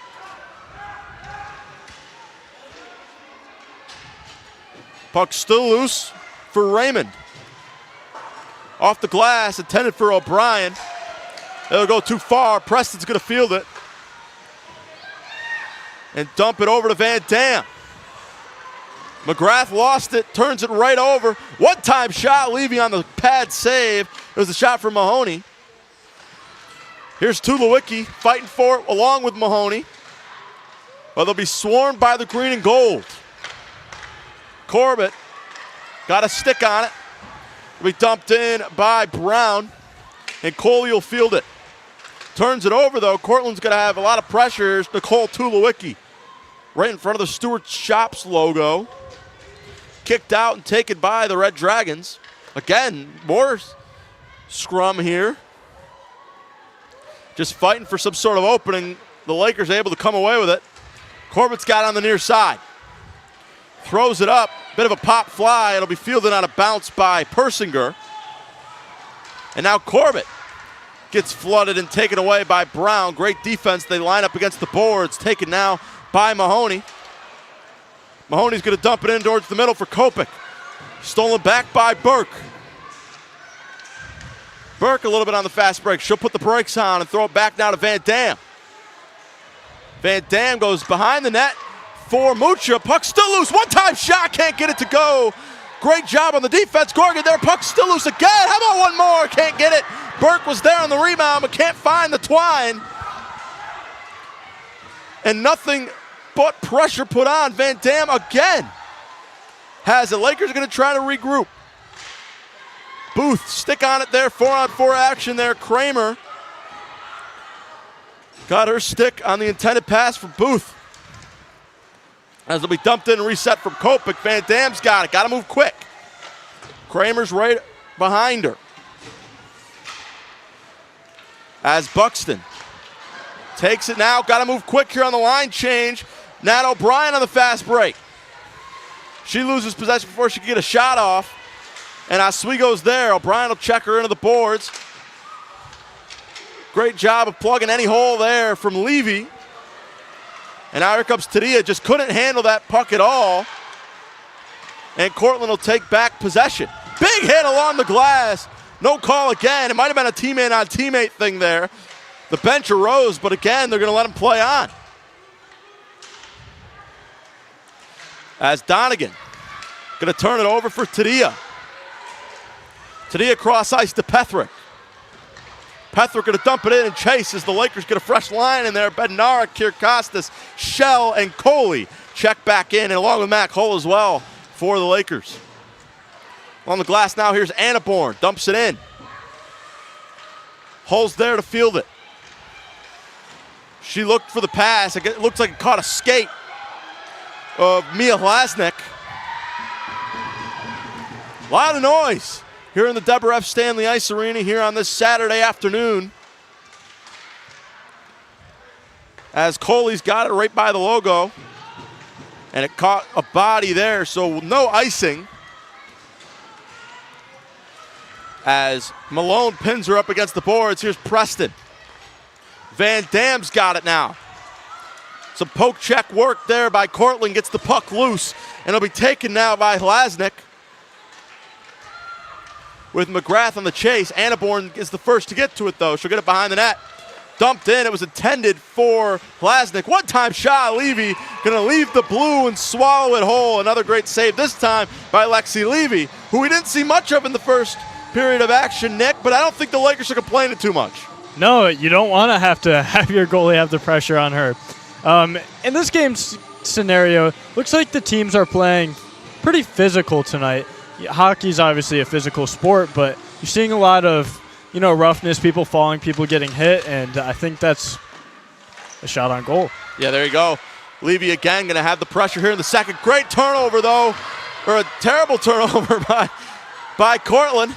Shot goes wide left and got a stick on it there. Again, puck loose in the neutral zone. Got to move quick now on the fast break. Here's Eichmann. Eichmann, one-on-one opportunity. Gets the shot. Great save by Levy. She was there to stop any pressure, pinned up against the boards. And the Lakers going to take a sigh of relief. As almost disaster for the green and gold. There's Preston right in front of her own netminder. Pass intended for Mucho to go too far. Icing will be waved in. Not a good call at all, as it was a potential wide open opportunity. Icing's going to be called by the near side judge, as both head coach Mark Digby and assistant coach Danielle Slominski going to not be too happy about that. Here's a replay of the Levy save, and again, just great job by the Laker netminder, Nick, to move left to right and do that parallel type of movement in order to get the save. Yeah, Oswego's got to be happy with Levy's performance so far, especially after letting up 4 last night. Got to keep the puck out of the net, and she's doing a great job of that tonight. Absolutely. As now here's Zemlak. She'll get hit as she threw by Kopech. And now here's Parenti. Dumped down, Booth's there, and she'll take it behind her own net. There's Mucha. Mucha center ice, as it'll be knocked back by Delacourt. Trying to get a hand on it there was Booth, and she won't be able to. Zemlak will field it instead. Lost the puck for a second. It's in amongst the skates, and that'll be maybe a trip. Nothing called. Sometimes ice is slippery. I guess people just fall. Now here's Kramer. Pass across ice down to McCabe. McCabe on the shot. Great block by Mucha. Now here come the Lakers. Parenti leading the charge. That'll get dumped in. Delacourt's got it behind her own net. A lot of room to work. Pass intended for Kopik, but she was checking off the ice. A little bit more of an entanglement as Donegan dumps it. As Muller's there. Puck comes loose, Shell takes possession, loses it though. Kramer on the wraparound, and Levy was there, and a great job on the rebound by Buxton. Or I'm sorry, that was McGrath to be there. Now along the boards, Lakers looking to keep possession. Buxton on the run.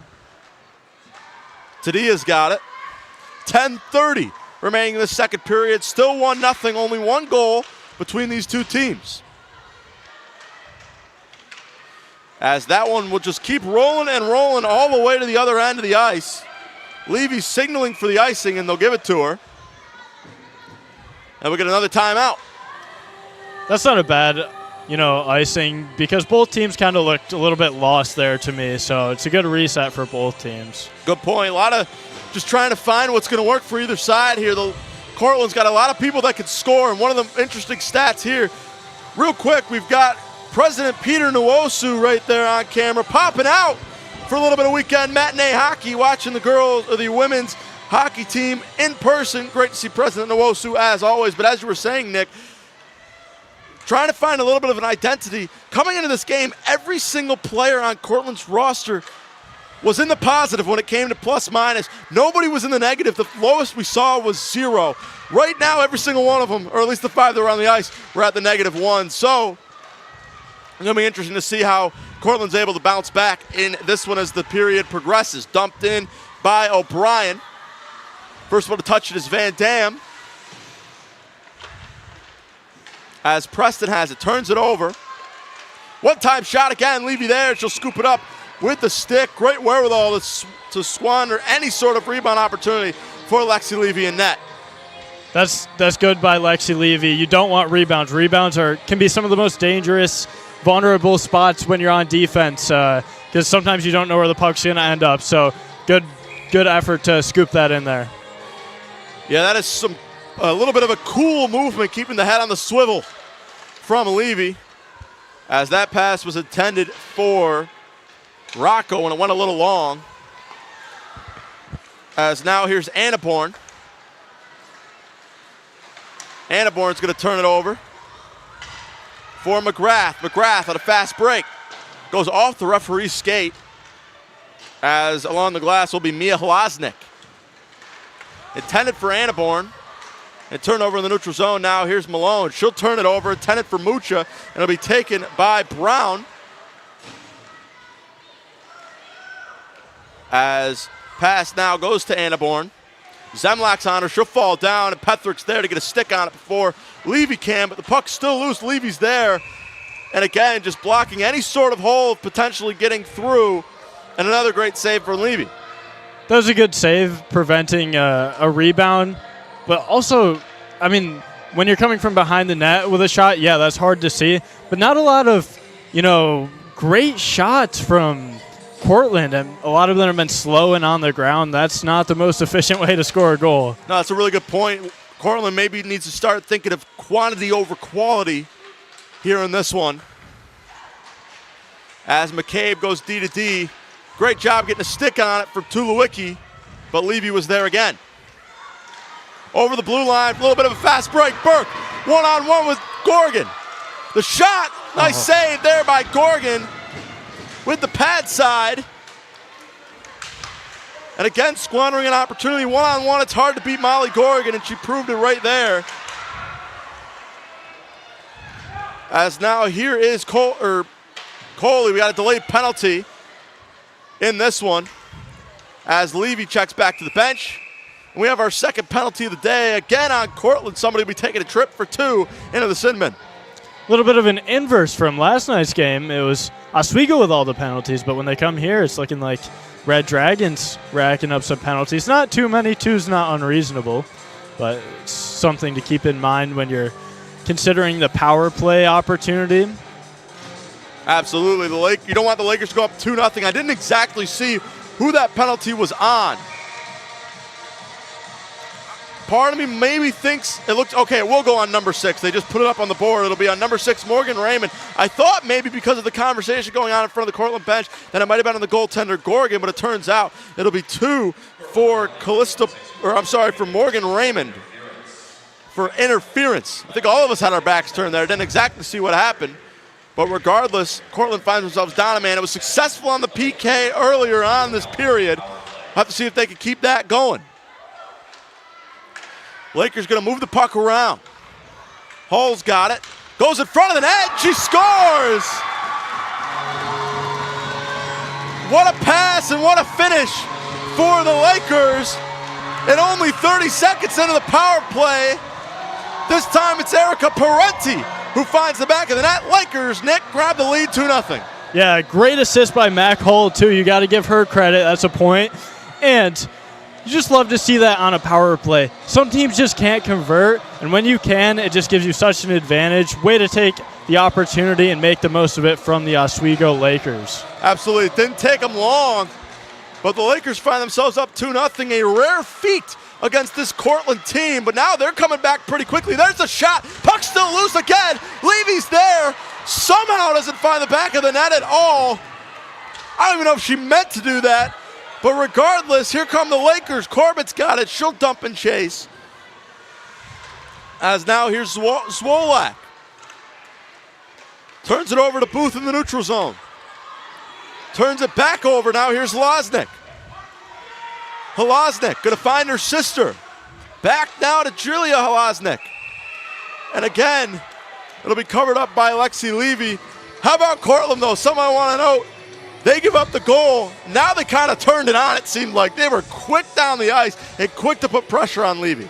Yeah, definitely. I mean, even the Lakers, some of the girls on the team mentioned that Cortland's a fast team. They like to play with a fast pace. So if Oswego can keep them out of their element and make them slow down a little bit, that could play to their advantage. Absolutely. Cortland, you got to stay composed here. You don't want to just get, like we mentioned, desperate to try to score. Play to what got you here. We'll see if they can do it. 6:42 remaining in this second period of action. As Burke will dump it in, it'll be taken along the boards from Delacourt. Delacourt going to bang it in now. Here's Tadia. Tadia looks for Parenti again. Puck still loose. Cortland's going to take possession of it. A lot of red jerseys trying to flood the net. Preston gets it right back. She was looking for Tadia, and it won't go. Now here's Muller. Got a stick on it. Buxton on the chase. Van Dam's also in there. Muller finds herself on the outskirts as they pin Hunter up against the boards. Again, puck still loose. It'll be taken now and passed to Tadia. Tadia just going to get it away from the defender, and it'll be taken now on their own side by Kate Bourgeois. And now Bourgeois got it. As here's Preston.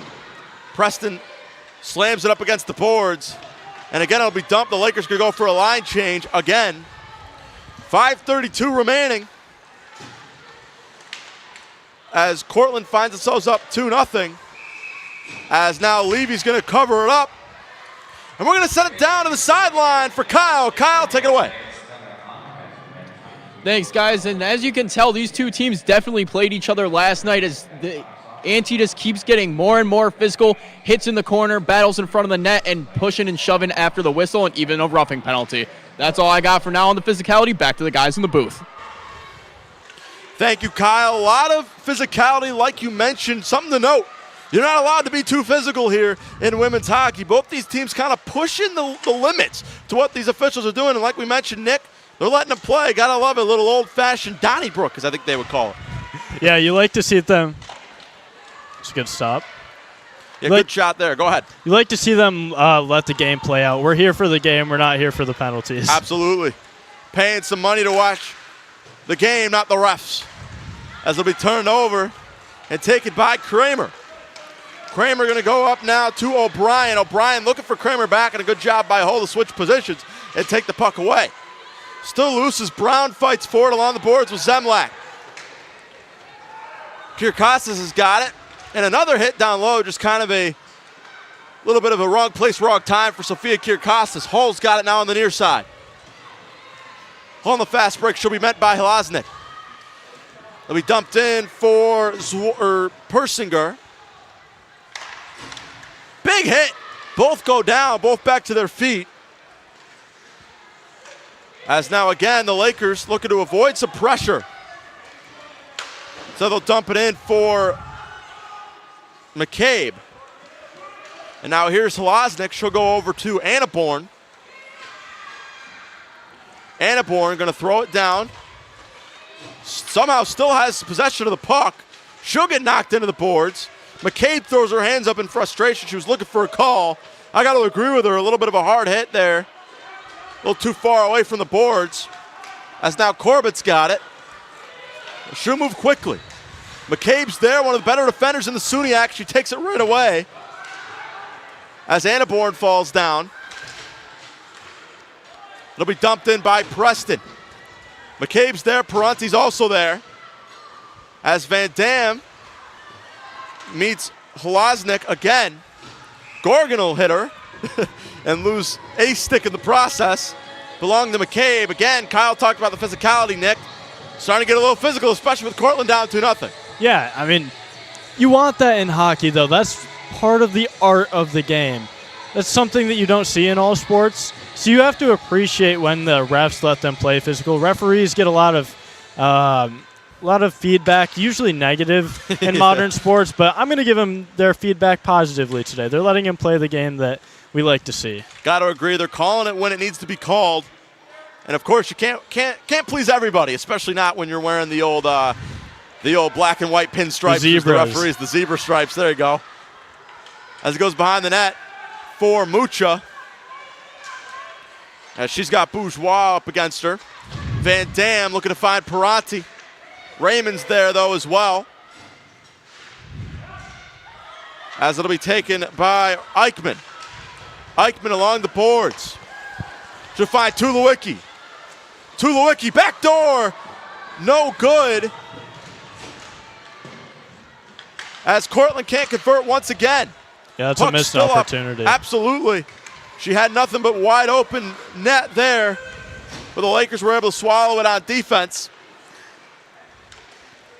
As it'll be Persinger dumping it in now to Hunter.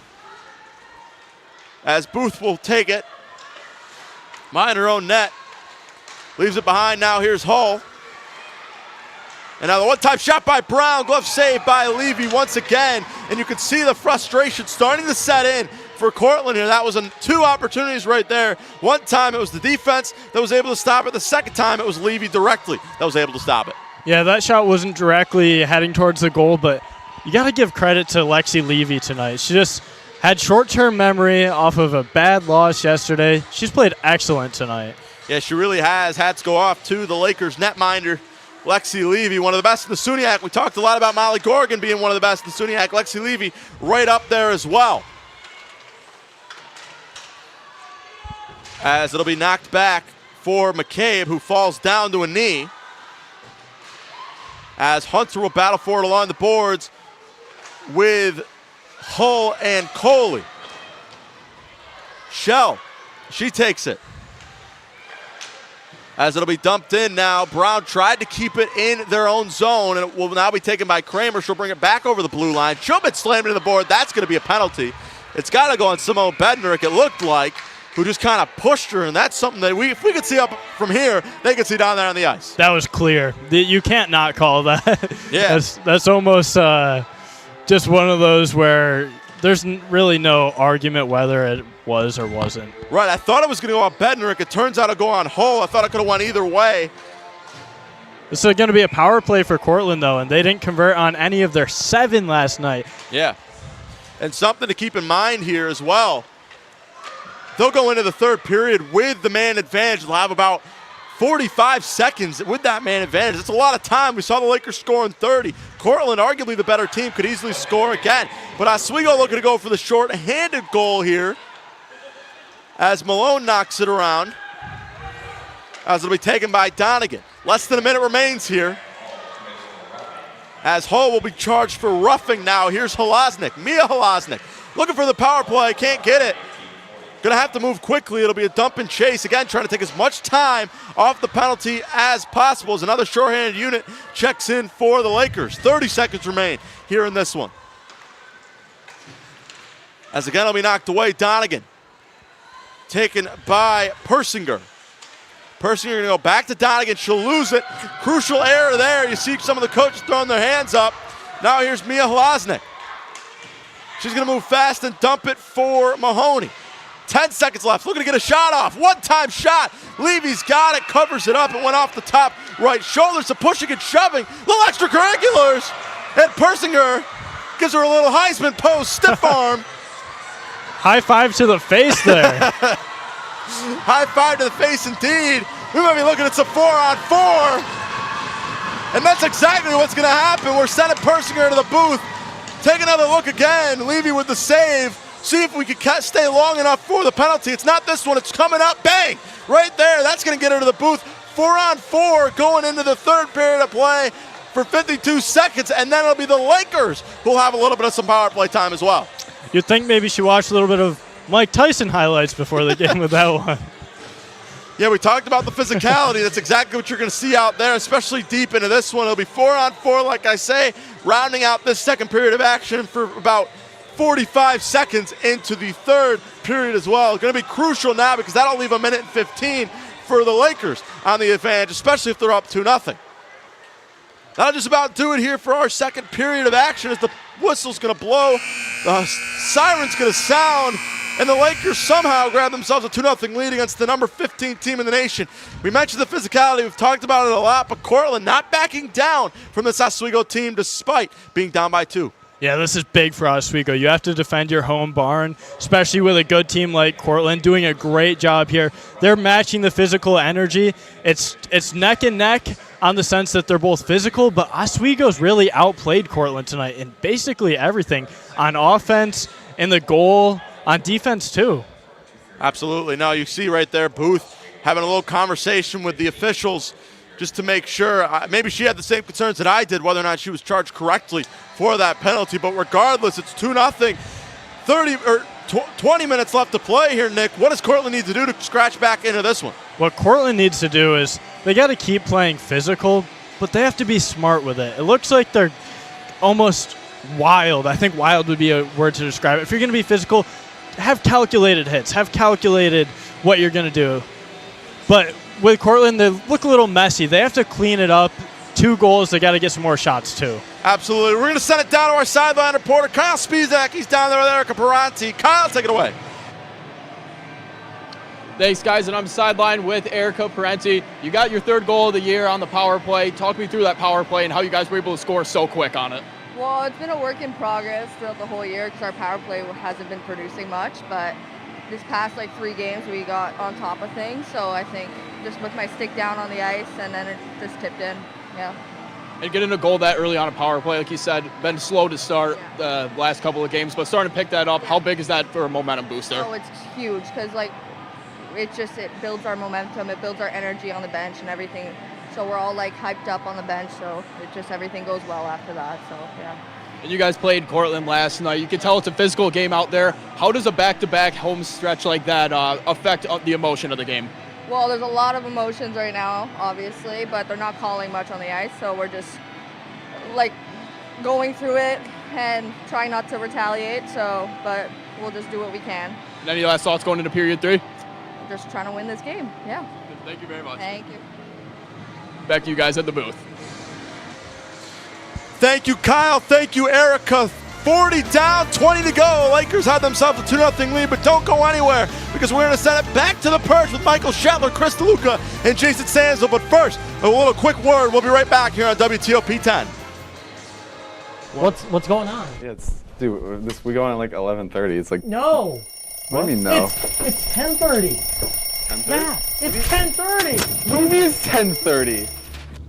Hey, don't touch that. That's my ladder. Hey, man. Whoa. You know this book was already discounted 10%? Wow. Get a close up with that one. Broadcast news. Look at that. Can we go back inside? I want to sleep in the studio again.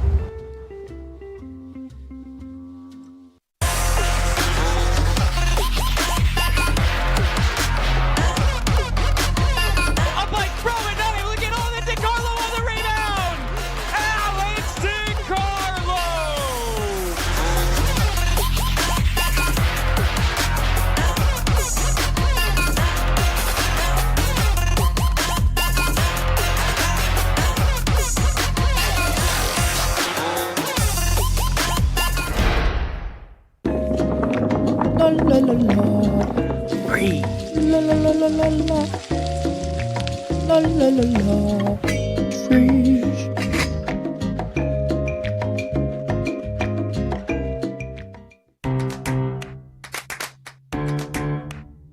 We'll deep dive into our feelings in our Real Talk segment. Stay tuned because it's about to get real.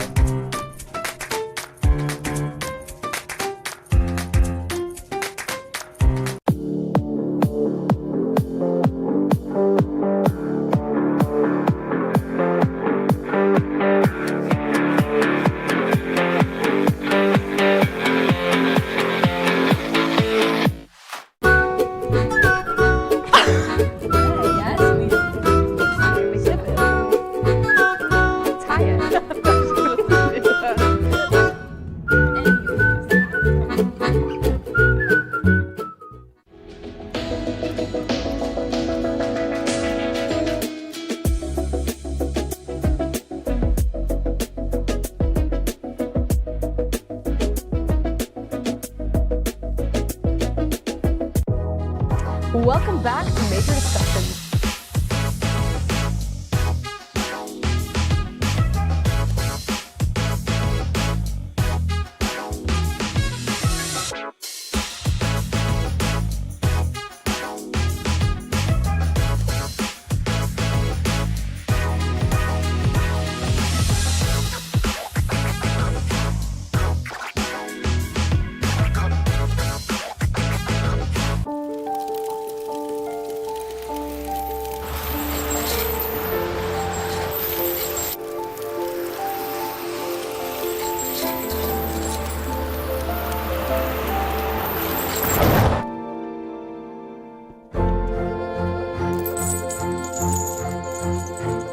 Did you know dragging chains can spark a wildfire?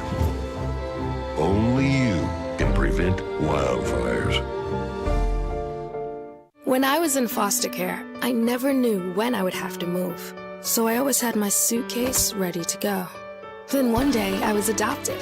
My new parents opened their hearts and home to me. My parents cook my favorite breakfast for me every morning. My parents take me on trips I never thought I would go on. They gave me a home and an even better reason to use that suitcase. My parents aren't perfect, but they're perfect for me. Hey there, I'm Al Roker, class of 76. Yes, way back in 76. Back when the earth was cooling. You're watching WTOP.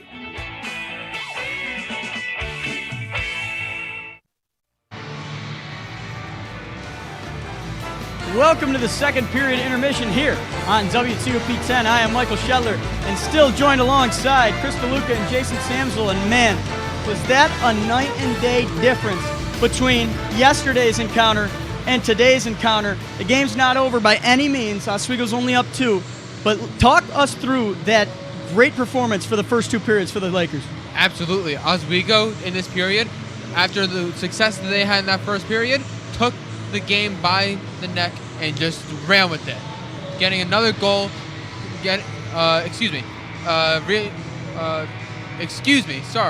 another goal and trying to give themselves a little bit more comfort in their lead.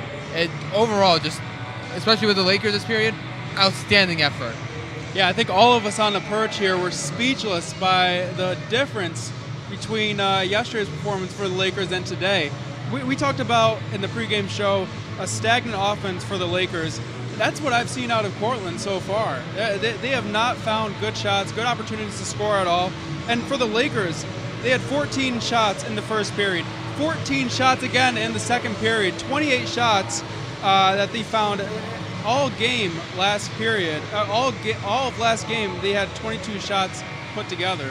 So just an incredible performance from the Lakers thus far. Yeah, Oswego bringing that pepper, that spice like a hot chicken sandwich from KFC. But Cortland, on the other hand, is on their tail. You know, the first 2 periods, the Cortland Red Dragons are now outshooting the Lakers. So you got to think, if they continue to outshoot the Lakers, then eventually it's going to catch up to them and they're going to start putting some points on the board. But I think the biggest flaw so far for the Red Dragons is their aggression, and it's starting to spill over and it's starting to cost them. You saw it with 6 seconds left in the half, and just less than a minute into the second period, they found themselves in the box. And obviously we're going to get into the goal later on, but these penalties for Cortland are really shooting them in the foot right now. Yeah, I mean, it's almost as if the roles are reversed compared to last night. Absolutely. Last night, Oswego had 7 different penalties, and tonight it's starting to look like Cortland might be trying to compete with them in that sense. But the team, Cortland is getting the emotion get to their heads. As you said, as we saw in the last 6 seconds, they were definitely not happy with being down in this game, and especially after having such a dominant performance last night, you can understand why. Absolutely. So. Well, we knew from the first period that it was going to be a physical game. The refs were letting them play on both sides, and it's continued that. The pressure from both sides has been incredible. Cortland, you can just see the emotions starting to spill over for them. They're frustrated on both sides of the field. Absolutely, and you talk about X factors. Why Oswego is ahead by 2 points. I think the biggest X factor tonight is Lexi Lockdown Levy having a masterclass performance, the definition of a bounce-back game from last night. Still 100% save percentage off of 22 saves. She is an absolute brick wall up there, and she is doing numbers and wonders for this Oswego team heading into the third period. Absolutely. She has been so well in this game so far. I mean, standing on top of business, you know? On business, baby. Making sure all those dangerous chances like this breakaway shown right here, just making sure stick with the puck, keep it out of the net. She's been amazing. Like, it's as simple as that. Yeah, Levy doing a great job thus far. You saw in the third period last game, she fell asleep at the wheel twice, but she's doing a great job being attentive and alert and really just withholding the offensive barrage from the Red Dragons late into the second period. Absolutely, and with that, talking about the goalie comparison, let's look at a goalie matchup between the two so far here today, Chris.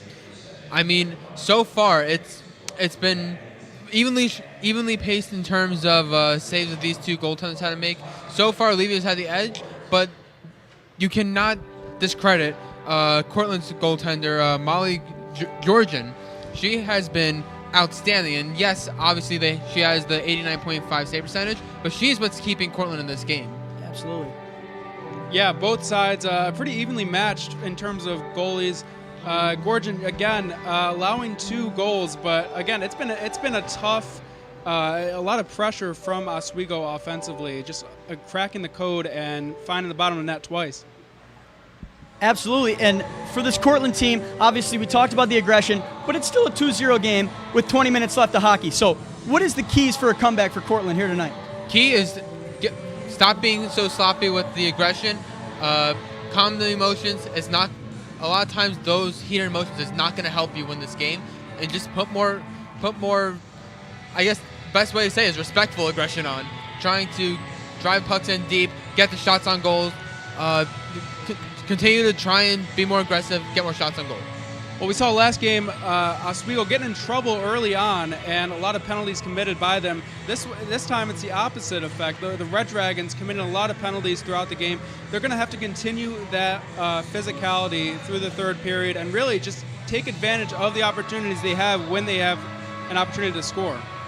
Yeah, and we're going to check out around the SUNYAC right now because let's see what the other games are right now.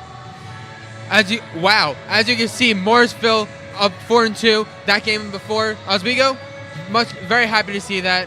Making sure Canton can't catch up to them here.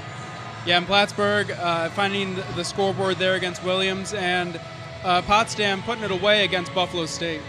Yeah, and Potsdam taking the win. But time will tell. Will the Oswego Lakers lessen the gap to just 3 wins next to Cortland? We will see on the other side next 20 minutes here on WTOP 10. La la la la. Breathe. La la la la la la.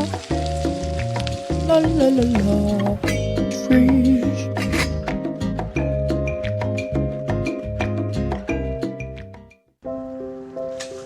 I want to eat apples and bananas. I need to eat apples and bananas. Why can't I eat apples and bananas? support the Feeding America nationwide network of food banks to help provide meals to those in need. Join us at feedingamerica.org.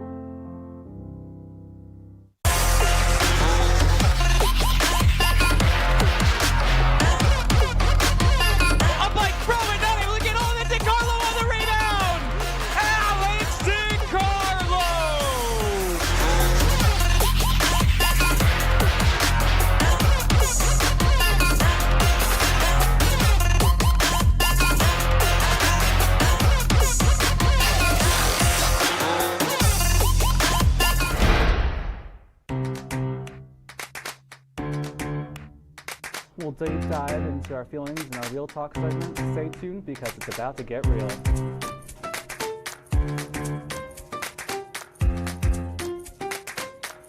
And it could be your last chance to see one occur for 2 decades, as the next time one will be visible over the continental U.S. He's May 84. Yarrow told police in the hospital that he had pressed the doorbell and waited. They mix with oxygen and nitrogen. They become briefly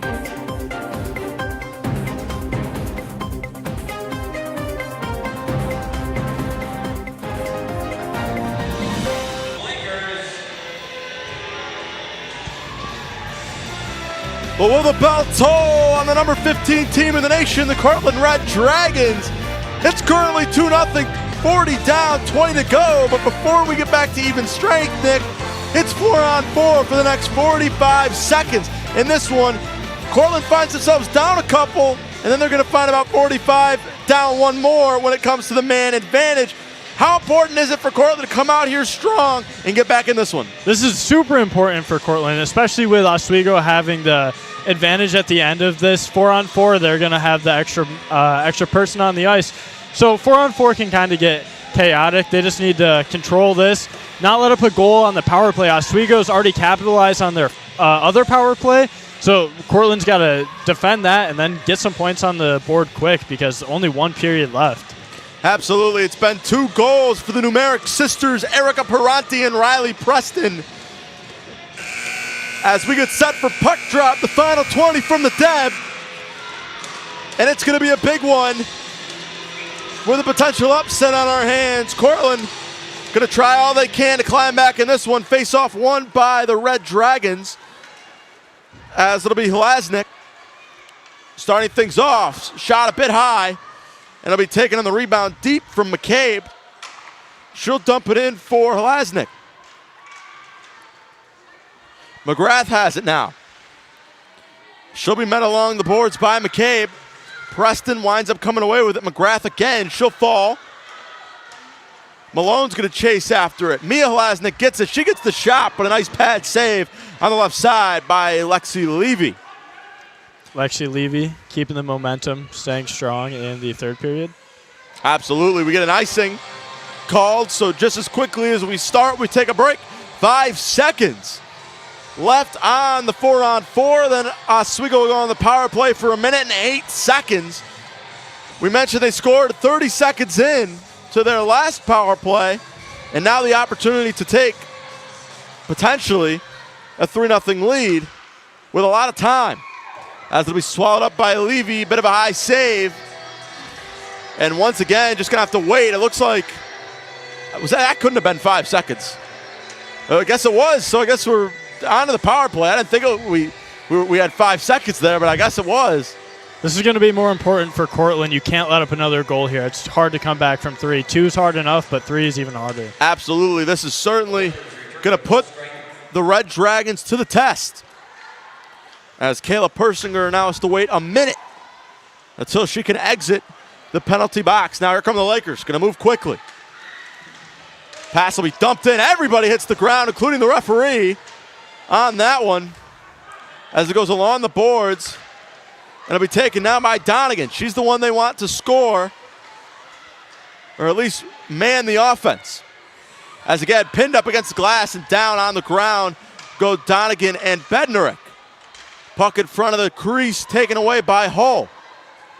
Banged off the boards for Peranti. Hit between 2 teammates, kept alive. 2-on-1, it'll be dumped back and taken away by the Lakers. Good job from Cortland, really just applying the pressure and forcing the Lakers to turn the puck over quite a handful of times. And it looks like they're going to potentially get out of this power play scot-free. Wow, that was impressive by Cortland. They were aggressive yet calculated. They were able to maintain, possession right now during the power play. That's super important. And now Malone's going to take a look to get around. Great defense by Molly McCabe. We talked about how important she's going to be in this one. And man, the poke check there prevented a wide open opportunity for Malone. Now here's Lasnik. One-on-one, shot saved. Rebound still loose. Again, still loose. It'll be taken by the Red Dragons now. Brown on the shot, rebounded. Delacourt swings and misses. And a great dump from the knees by Corbett. And now here's McGrath. Fast break, she'll find Corbett. Corbett from the wing finds Buxton. And now here's Zemlak. She'll go along the boards. As Delacourt and McCabe find themselves in a scrum with Buxton and Pethrick. As now Muller keeps it alive in the neutral zone. Caught Tadia on her back foot. As now it'll be Jillian Lasnik who dumps it in. Booth takes it behind Levy. As Tadia was looking for Muller, pass a bit long. Here's Brown. Dump a dive, it'll be icing, and a fresh line will come in for Cortland. Fast start here. It's been a quick 3 minutes and 14 seconds in this third period. Cortland, like we said, they're coming out quick, but the Lakers are coming right back on defense. Yeah, this is a high intensity, coming into the third period. This has been high intensity. It's been fast. Both teams are playing. They look fresh. They look motivated to put some points up. As again, it goes along the boards. As here's Burke. Burke pass intended for Cole. He goes too long. Lakers will have to reset. As Brown got a stick on it. As again, the Lakers will keep it in the neutral zone. I thought maybe she got the dump off. Now here's Burke. She'll go to Mucha. Mucha looking now for Peranti. Hit from behind. Both go down. Peranti a little slow to get back to her feet. As now here's Shell. Peranti will get the puck in the neutral zone again. Now here's Brown moving quickly, looking for the poke check. There was Peranti. Brown again, looking for the shot, a little wide right, or left, sorry. Tadia goes across ice to Shell. Shell maybe looking for the lead pass over to Burke. She can take it herself, she'll find Burke. Burke will just get it in, and again, some fresh Lakers checking back into the ice. Now here's Bednarik, as they'll be taken by Van Dam. Good poke check again by Cortland. That time it was Brown. Here's Bednarik 2-on-1. Look for backdoor. It was just past Kier Costas. And a good job of the Cortland defense to read that. Kier Costas has it now. Brown's there. It'll be taken away on the skate for Kopik. Kopik on the shot saved by Levy. And now here's Bednarik. Bednarik caught up with Bro. And now Donegan's got it. Donegan being just absolutely smothered on defense by Preston, who pushes her to the ground and then acts like she didn't do anything. Now here's Van Dam. She looks for Hall. Hall will take it. Lakers going to start to move. Here's McGrath. McGrath somehow keeps it going. Kramer takes it now. Kicks it over to Donegan. McGrath will get it back after two quick passes. Here she comes. Near side boards. She'll dump it along. It'll be taken again by Bourgeois. Puck knocked up. Pethrick will keep it in the scoring zone. As Delacourt, good job to get a stick on it there on the deflection. Here's Pethrick. Great job on the deflection. Puck still loose. Almost disaster again. Caitlin Tadia, great job to react from Gorgon. On another close shot. Now here's Buxton. Lakers will reset. Buxton back to Petherick. Petherick got the odd man rush. One-time shot wide left. As now here come the Red Dragons. Here's Annaporn. Annaporn loses it. Right there, though, is Lasnik, and saved by Levy. Great job on the defensive end from both sides there. Score somehow stays 2-0. Yeah, you got to appreciate the goalie play. You like to see goals scored, but you have to appreciate when goalies are playing well. And even though that Cortland has let up 2 goals tonight, Molly Gorgon still played a pretty well game for the most part. Absolutely. No, she's played really incredibly in net. We talked about defending the shots in total. The Lakers only put 18 on Gorgon so far, and she's missed 2 of them. Now here comes Coley. Coley's going to find Gorgon, who fields it and dumps it for McCabe. McCabe going to find Lasnik. Lasnik going to be lost and taken by Van Dam. As offside's hand goes up, directed for Lasnik. Now here's Peranti. As it'll be thrown along the glass. As here comes a delayed penalty. It'll go again on Mac Hull. As another person goes down, and we will get our first penalty of the third period. You could sense the frustration there of Hull. I think she got a little high sticking call on that one. Yeah, something they talked about during the break was controlling your emotions, and I think it's going to get to the point here, starting to get later in the third period, where you got to control your emotions. For a conference rival, Cortland and Oswego, it can get physical. We've already seen it get physical, but you have to keep that in check. Right, you really don't want to give Cortland any excuse to get back into this one. Now the Lakers find themselves down a man for the next 2 minutes, and Cortland a prime opportunity to climb right back into this one. As Donegan going to shoot it out now to Lasnik. Great block by Malone. Lasnik again on the rebound. Puck's still loose. Again, it's still loose. Behind the net now. Great dump by Malone. And they're going to have to reset. 2 minutes on Mac Hull. It'll actually go for tripping. I thought maybe she got a stick a little too high, but it turns out she got it a little too low. Regardless, she's going to the penalty box. We saw her talking in the break with the referees. Curious to see how that goes. Now, fast break. Here come the Lakers. Simone Benrick, the shot saved by Gorgon. Smooth like butter. Molly Gorgon with the glove save. And almost disaster for Cortland. It goes back to the foundation, and Molly Gorgon was there once again for the Red Dragons. Yeah, I will reinforce that. Molly Gorgon, amazing, because that was a good shot. That had air on it. That was looking like it might be going towards the top corner. Good reflexes there. That's crucial because when you're a man up, you can't let up a goal. Absolutely not. That would have really maybe sealed the deal in this one. However, Cortland now has 1 minute and 8 seconds to make something happen. Here's Brown.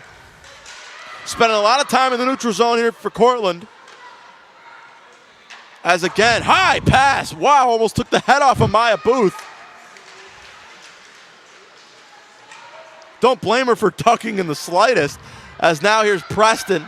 45 seconds remain here in the power play. As it goes all the way to the other side, it'll be fielded out of net by Gorgon. Lakers get a fresh pair of legs out there. As in transition, here come the Red Dragons. Big hit into the boards. We're going to get a penalty on that one as well. As that one may be a little bit of a boarding call. And now for the next 26 seconds, the Lakers going to be down 2. Yeah, it's continuing the physicality, but the penalties are coming in now. And when the penalties come in after they haven't been, it could be a shock. And two players down, that's tough for Oswego. This could be an open door for Cortland. That is tough. Looks like we're going to get a timeout. The Red Dragon's going to try to draw something up. Like we said, 26 seconds. They'll be on the 2-man advantage. This is the time to put something on the board. We saw the Lakers do it in 30. How about Cortland? Can they do it in 26, Nick? Yeah, you would like to hope so if you're a Cortland fan or a Cortland player, but they haven't all night. 3-on-5, that's a pretty sizable advantage. Someone's going to be open somewhere for a shot, so you got to find the open player and just rip the puck, hope it goes in. Absolutely. We'll take you now into each bench. Nick, I want you to run me through what's going on each side. What are they talking about on the side close to us right now on Oswego side? If I'm Oswego, they're obviously talking about defense here. They can't let up a goal when they're, -2 players. So maybe some kind of condensed zone where you're kind of moving around almost on a string. One person goes somewhere, the next person has to cover. That's what he's talking about on Cortland side. Probably some kind of intricate play. Maybe trying to get a stronger player involved like Danny Donegan. Absolutely. Donegan, somebody who we talked about in the pregame show. A lot of assists from her. She's second in the SUNYAC. Going to be interesting to see if the puck goes through her.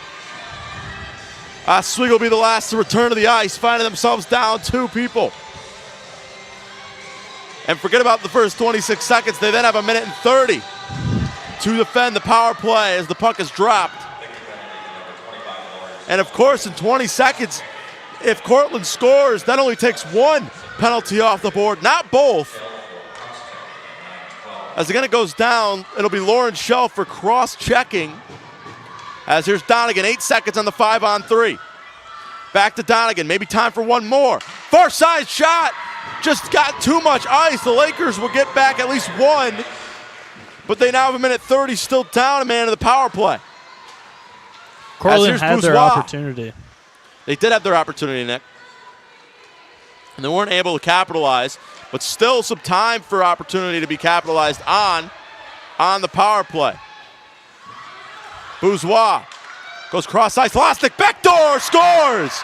Great play by Cortland, and they capitalize on that opportunity right there, and they find the back of the net for the first time, and just like that, the lead's cut in half. It's 2-1. Yeah, not much you can do there when they go backdoor. Your back's turned. Not much you can do as a goalie, but they just barely missed their last shot when they were up 2, down to a power play of only 1 player advantage, and they're able to take advantage there. So impressive by Cortland. This makes it a closer game. From up here, it looked like it was number 28, Jillian Zwolak, on the goal. Have to wait for confirmation from the public address announcer. But from up here, it looked like that. Regardless, it's 2-1. And just like that, we got ourselves close to a brand new ball game. As they capitalize on the power play, can't get the first one or the 5-on-3, but they get the power play nonetheless. Levy will throw the glove up, and we'll get ourselves icing. So Oswego uses the timeout. Whatever they drew up didn't seem to work because Cortland was able to find the hole. Yeah, they took advantage on the 4-on-5 rather than the 5-on-3, which is impressive, but still they were a player up. So if you're the Cortland coach, you're kind of expecting points there. You kind of needed them. Absolutely. I stand corrected. It was actually number 29, Kayla Persinger, who scored the goal. From up here, it looked like 28. So I'll apologize for the family of Miss Jillian Zwolak. Instead, it goes to Kayla Persinger for the first goal of the day for Cortland. Again on the fast break. A couple Lakers go down. One-time shot. Levy was there. Was a little high. As Corbett going to look to dump. It'll be taken by McCabe. McCabe, that'll go out of bounds. And again, 9 minutes and 12 here remaining in regulation. We've seen this team be neck and neck before. Potentially might be the same situation going on here. Yeah, something I'm going to mention again is the faceoffs. Cortland's still continued to dominate those, so if they can win the faceoffs and get more time of possession, then that could play into their advantage. Now puck loose again. Here's a shot, scores! What a pass! It's Rachel Corbett who finds the back of the net, beating Molly Gorgon for the 3rd time, and the Lakers, as fast as they lost the 1-point lead, get it right back. They're up 3-1. That was a great shot by Corbett. High speed, high intensity, found the corner side of the net. Love to see it. Absolutely. We take a look at the replay once again. It was just the great lead pass by McGrath, and Corbett able to slam it home. And the Lakers grabbing themselves a big, comfortable lead. They're up 3-1. Yeah, it looked like it might have got close there, but to score another goal after you just got scored on makes you feel a little bit more comfortable. Absolutely. Now it's put up or shut up time for both sides. Less than 10 minutes remain. Matter of fact, 8 minutes and 47 seconds remain. As it'll be blocked by Hull. Now they're going to make them exude some energy. As Bourgeois will take it on the far side boards. Pass intended for Mahoney. It'll be knocked away from the stick of Donegan. Kramer's got it. As it'll be passed to Hull. Right there, though, is Bro. Zemlak dumps it in. Fresh lines for both. Enter onto the ice. Here's Mucha.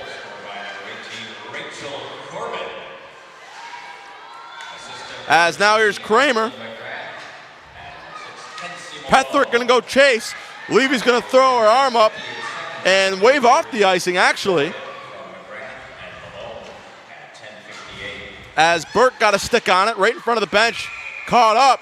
And it'll be offsides. Let's send it down to the sideline for a closer look at that goal. Here's Kyle Spizak. Kyle. Thanks, guys. And the Lakers got themselves in a little bit of penalty trouble there, going down 5-on-3, which led to a Cortland goal.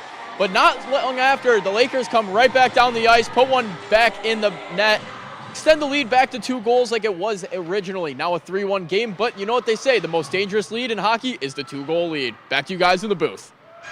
It is indeed dangerous, but the Lakers in a good spot right now. Puck still loose behind the net, taken away by Oswego. Now here's Mucha. Fast break, maybe want to slow it down. Good poke check from Delacourt. And again, an offsides call for the Lakers. He mentioned it there in his hit there, Kyle. Most dangerous lead in hockey is a 2-goal lead, Nick. The Lakers, they're currently up a couple, but we saw how quickly Cortland can get back into this one, especially considering that they're one of the top-ranked teams in the nation. Yeah, with a ranked team like that, you always got to be careful. But even though a 2-goal lead might be considered the most dangerous, a lead's a lead. You got to feel a little bit better with the lead than not having it. That is true. Yeah, you'd rather play up than play down. As another whistle will be blown here on the offsides. Kind of wonder what's going through the head of the Red Dragons there. You saw them all lined up on the bench. Currently finding themselves down 2. A bit of a rare situation to find themselves in so far this year. And like I said, it's going to be a lot to climb. This Lakers team's looked pretty good today, but Cortland's looked pretty good all season. They've won 8 of their last 9 heading into this one. Looking to make it 9 of their last 10. Here's Malone. Malone, cross ice, Corbett again, saved. Puck still loose, again in a premature whistle blow. Takes the Lakers right out of the play again. And Cortland going to get bailed out by a loose puck. Gorgon was flat on the ground. The puck was loose. Lakers had a wide open opportunity. The refs blow the whistle. Yeah, that did seem a little premature. Actually, number 1, Molly Gorgon's down on the ice right now. I was talking to one of her fellow Red Dragons. I'm wondering, what do you think they're talking about, Jake? I don't know. I mean, she's been working hard, maybe getting a breather, a well-deserved breather. Hopefully she's not shaken up. That would be a humongous turn of events for Cortland. As they're going to check on her, looks like she'll be okay. Yeah. Yeah, a lot of work she's been doing in that net tonight. Cortland's fans were holding their breath there because that's just a player you can't lose. Absolutely not. The second in line goalie would be Maggie Dickinson, the freshman from Bowmanville, Ontario. On the season, she's played 4 games. She's won all 4. But Gorgon's certainly somebody you want to keep in. She's going to play on, as will the game. Here's Preston. It'll be taken by Corbett.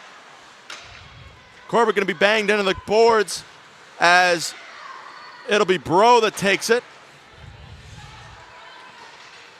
Again along the glass. Corbett comes away with it. Kirikostas going to leave it behind. And a bit of miscommunication there between Preston and Bednarik will reset for the Lakers. As here's Preston. She goes up to Kirikostas. Kirikostas along the glass. She'll be tied up with Raymond and Tulowiecki. Spending a lot of time in the corner this game. Absolutely. That's the first time we'll actually see the whistle get blown on the corner. Sometimes it just gets too stuck. You got to reset. Yep. So we'll get the face-off here as a fresh 5 legs, or 10 legs that would be. Come back in for Cortland. As it'll be Katie Mahoney taking the face-off with Bednarik. Booth goes behind for Kier Costas. Hull's there. Puck goes a little high. Bednarik's there as well in the neutral zone. As Cortland just trying to make it happen. Hull gets it poked away. And now here come the Red Dragons. Fast break, 2-on-1 opportunity. Passes it across. Now it's a 1-on-1. Great job on the defense. It was a bit of a bad pass, and it wasn't able to be handled by by Hunter. And another opportunity squandered for the Red Dragons. It's a common theme tonight. The Red Dragons have just missed on a few key opportunities that could have changed the, pace of this game. Absolutely. Very uncharacteristic from this Cortland team. As Levy's arm goes up, we'll get another icing again. A lot of dumping as well. We talked about it a lot. This team's on the ropes, it appears, right now in the Red Dragons. Yeah, and something that we can note with this game in particular is Oswego's currently 4 teams make the playoffs in SUNYAC. So Oswego needs this game, but Cortland can't lose too many if they fall tonight because they want to keep that home ice advantage if they stay the number 2 seed going into the playoffs. Absolutely. And Shetler talked about the difference in the number 1 versus the number 2 in the SUNYAC. Plattsburgh seems to be the juggernaut. If Oswego can beat Cortland, that would then put them at 1 win versus Cortland and 1 win versus Plattsburgh on the season. The 2 top teams in the SUNYAC, a lot of implications we talk about when this thing gets down in the playoff time. Oswego can beat them both. Puts a lot of questions in your head, I would say. Yeah, especially after a performance like tonight. If Oswego can somehow put together another game like this when it comes playoff time, then anything can happen. Absolutely, but still a lot of time left, so don't go anywhere. Less than 5 minutes remaining here in this third period of action. 4:50. You're watching WTOP 10. Jake Bradley, Nick Mason on the call, and it's a good one. Here's Burke. Burke goes for Coley. Coley now intended for Peranti. She gets tangled up with Zwolek. And again goes down now. Here's Donegan. Donegan now moving quickly. McGrath is there and gets the check down. Van Dam loses it. Plasnik was there. Almost disaster for the Lakers. As here's Bro. Bro to Malone in front of the Lakers bench. Preston goes along the glass for McGrath. McGrath, it was calling for it was Malone. And it goes all the way down. And the far line judge will call it icing, and that's exactly what will happen. Only little under 4 minutes left in this game, but it's hockey. Anything can happen. Goals can be scored in a matter of seconds, so you can't write this game quite off yet, but Oswego still has stayed dominant throughout the third period. We talk about goals being scored at any second. The last 2 goals we saw came in within the span of 54 seconds. So it can happen. Just we'll have to see if it can be from the same team. Another thing to note as well, when is Cortland going to decide to play with the extra man and yank Gorgon out of net? Got to assume that's going through the head right now of head coach Rick Filgera. It's always a decision you have to make. Not always the most effective, but... Backdoor shot saved by Gorgon, you were saying. Not always the most effective to pull the goalie because it obviously leaves a wide open opportunity for the other team, but sometimes it's necessary to try to give your team a chance, and that's a coaching decision that will be made this game, I'm assuming. For sure. As McCabe takes it, rolls it around. Here comes the fast break. It's Annaborn. Back there, great job to intercept the pass from Hull. And avert disaster. Now a fast break on the other end. That one's going to go. Thought it was going, it had eyes for the bench, but it does not. McCabe takes it. Passes it up into the neutral zone for Tulowiecki. Tulowiecki dumps it in. Zemlak's got it. Coley. Over to Kierkostas. Along the boards for Zemlak. And she'll just throw it back. Little hot potato for Coley. Over to Kierkostas. Going to go all the way to the other opposite end of the boards. Another icing called. As the first one to touch it was Mackenzie Brown. And now 2 minutes and 35 remaining. Now we're getting into the thick of it here. Yeah. And look at just like that, Gorgon's out of net. Just like that, they're not even going to wait for the puck to drop. So Gorgon bails.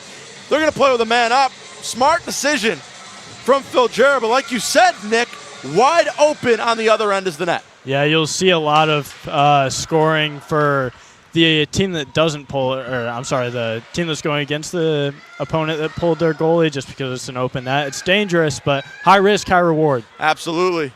Have to see if it pays off for Cortland. They don't need just one, they need two. Shot on net, Levy with the save, knocked away by the Lakers. Really manning the puck. Did not go over the blue line, they say. Puck goes loose behind the net. Kramer's there. Kramer going to go outside. Again, here's Brown, the shot. Left it wide open. Delacourt's there on the rebound. Kramer back behind. She gets thrown to the boards by Zemlak. Less than 2 minutes remain here. Gorgon leaning over the side of the bench. No intention to get back into this one. A lot of time being wasted as everybody's down on the ground. There's the whistle. I thought maybe I heard Looks a timeout. like a player might be down. It does look like that. It looks like Rhea Zemlak. A little slow to get up to her feet. As we get a fresh couple of legs out there. I thought I heard the words timeout somewhere. It turns out I did not. As it looked like Zemlak came down on her face, took the bucket off on her way back to the bench. As she'll get checked out. Again, wide open on the rebound, can't get it to go for Mahoney. And it's less than a minute and a half remaining. Bodies everywhere. Delacourt. Inside for Lasnik. Lasnik dumps it behind. Delacourt again. Lakers smothering on defense. They cannot find the open man. Here's Kramer for Van Dam. Almost disaster for Cortland. On the chase now is Mia Lasnik. A minute remaining. A lot of time. Here's Delacourt. One-time shot, no good. Too wide to the left. But that was what they wanted. That's what they need. Here's Kramer. Kramer comes around, loses it. Oswego going to take it. That is huge. They're going to have to move really quickly as it'll be dumped in by Bourgeois. 33 seconds remain. Puck in front. Shot knocked away again. As here's Corbett. Pins it along the glass. Smart move by the veteran. 22 seconds remain. A lot of pounding on the benches here. And it looks like the Lakers might pull off the upset. That's the shot goes it. down. That should do it.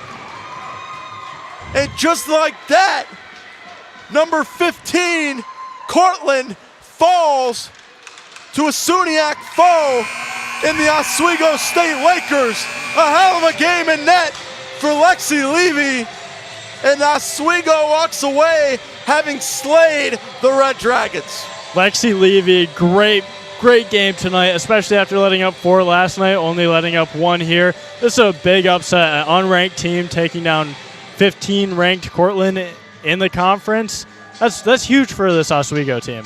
Absolutely. You talk about the conference implications. You mentioned it yourself. The top teams, they wind up going to the playoffs. We mentioned it, Oswego. They beat Plattsburgh over the long break. Now they've got to win over Cortland, so they know they can do it. And even giving a team like Oswego the mindset that they can do it, Nick, how huge is that come the playoffs? It's huge for the playoffs, and it's huge for the rest of their regular season because they're on a 3-game losing streak. This breaks it, and breaking it against a team like Cortland, it can honestly roll from the regular season if they can keep this up into the playoffs. And you want a team that's getting hot at the right time. And if Oswego can get hot now, then you never know what will happen. Absolutely, but got to give credit where credit's due to this Cortland team. A phenomenal group of players out there tonight. They hung with this one right until the very end. It is tough to find yourselves down 2 goals with your goaltender out, and they hung with them tough. Lot of talent on this team, and if you ask me, quite frankly, I believe Cortland is the hands-down favorite to take this SUNYAC championship this year. There's some about this team. They've got the goaltender, and they have the leaders. I'm expecting big things from this Cortland team as the season progresses, but the Lakers all of a sudden have themselves a win, a humongous W for the green and gold. Nick, but I got to ask you, if you're Cortland, how do you bounce back from a loss like this? If you're Cortland, you just have to shake it off. You beat these guys the night before. You had to travel after a late night last night to Oswego. They have a good team. They know they have a good team. They're ranked. They just have to short-term memory. Short-term memory is going to be big for them. They have the players to keep winning, so they just have to kind of forget about this game and on to the next. Absolutely. The Lakers snapped a 3-game losing streak that dates all the way back to their 3-1 loss last Tuesday to Hamilton College. And just like that, they do it in a dramatic fashion, winning over the Cortland Red Dragons 3-1. We talk about Cortland. They don't lose much. This will only be their 4th loss of the season, their 3rd in the conference. It's a difficult thing to come back from, something they don't have to do often, Nick, but you named it perfectly. Coming back, keeping the head on the swivel, and realizing what got them there to begin with. But let's set it down one more time for Kyle Spizak. He's with the netminder, Lexi Levy. Kyle, take it away. Thanks, boys. And I'm here with Lexi Levy. And Lexi, you had a great game today, 97 save percentage. How do you keep your composure, facing a lot of shots and a lot, especially on penalty kills? Honestly, it's all because of the girls. They're battling hard for me, so I'm battling hard for them. You know, when we all compete together, it's easy to stay focused and just give it all I can. If they're giving it all they can, then the same goes for me. You guys had a bit of a rough outing down in Cortland yesterday. Playing the same team here on the home ice, you guys really flipped the script, turn it around, and play a fantastic game. What goes into that before in the prep, and how does that feel going into the next coming weeks? Yeah, so obviously yesterday they didn't beat us. We beat ourselves, and we knew that. So it's easy to say that, they're better than us, but they're not. So knowing that, we just came today knowing that it was on us yesterday, so we were the ones that could control the outcome of today, and that's what we did. We came in knowing we could control it, and that's what we got the job done. So. And you made some huge saves. And on the other end as well, Gorgon kept them in the game at a few points. What goes into a goaltender's mindset when you do get in those last couple of minutes of the game and the stress really starts pumping in? Honestly, I love it. I think it's fun. She's one hell of a goalie. Sorry for my language, but she's really good. I love playing against her. She's probably my favorite to play against in the league. We really enjoy competing against one another, and I think at this level, you just really enjoy those last few minutes with the clock ticking down. It's kind of all on you, and it's a fun feeling. And any last thoughts about today's game? We're happy we got the job done, but we're not done, so we just got to keep the ball rolling. Thank you, Lexi. Appreciate it. And that's all we got right now from the ice. When we come back from break, we're going to be up at the perch with the post-game report. So don't go anywhere. More coverage here on WTOP 10.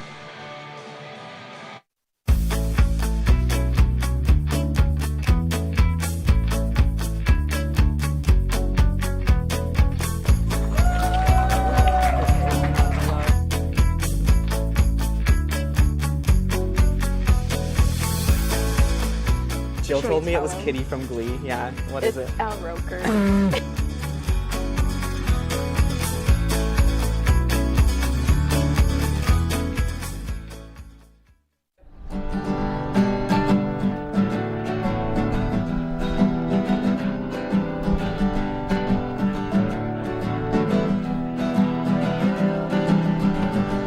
We're here for you, we're here for you. This is your channel too. With sports and news and what to do, we're here for you. It's your TV, you're watching WTOP. Your TV, thanks for watching WTOP.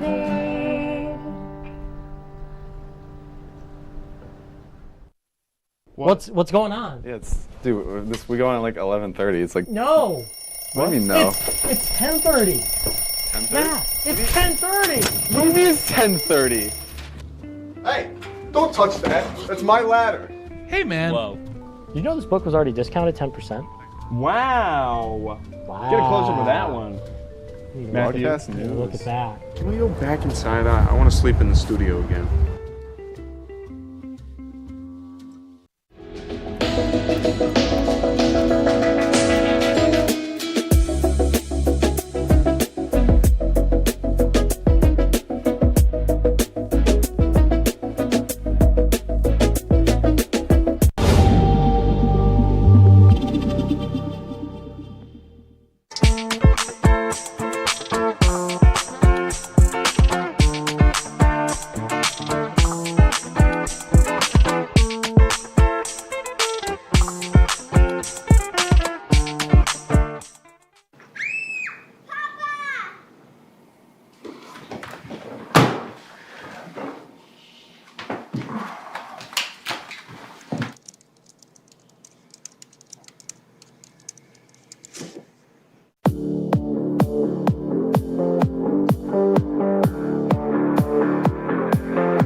Say, President Stanley, whenever there's bad weather, who would you turn to? I'd turn to Storm Team 10. No, right but you've here. got to say it like this. Storm Team 10. Say it with me.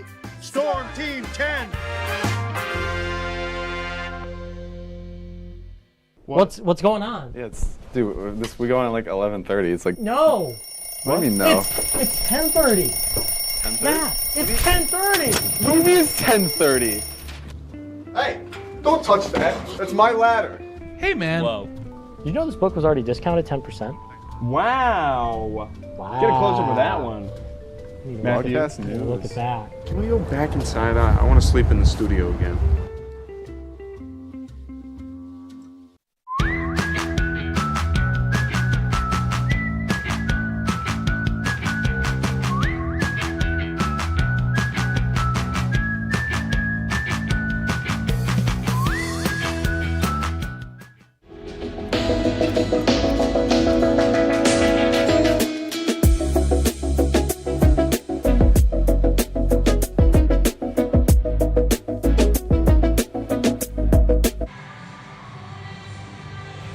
Welcome back to the Perch, and the Red Dragons have been slain. That's right, the Oswego State Lakers take this one in a 3-1 victory, moving them just 3 games behind Cortland in SUNYAC wins. And we are joined here, Michael Shetler, Chris DeLuca, Jason Simpson, and a new special guest, Kyle Spiffy Spizak. And Kyle, how do we feel about this win here tonight? I mean, it was a really hard-fought battle. For a women's game especially, where hitting is not allowed by the rules, they don't really care about that. Follow the rules too hard tonight. Yeah, playing back-to-back nights, the same team. I mean, you're gonna have emotions high. You're gonna have those tempers flaring. And well, I mean, if you paid attention to that game at all, you could see it was physical and it was heated all throughout all 3 periods. Absolutely.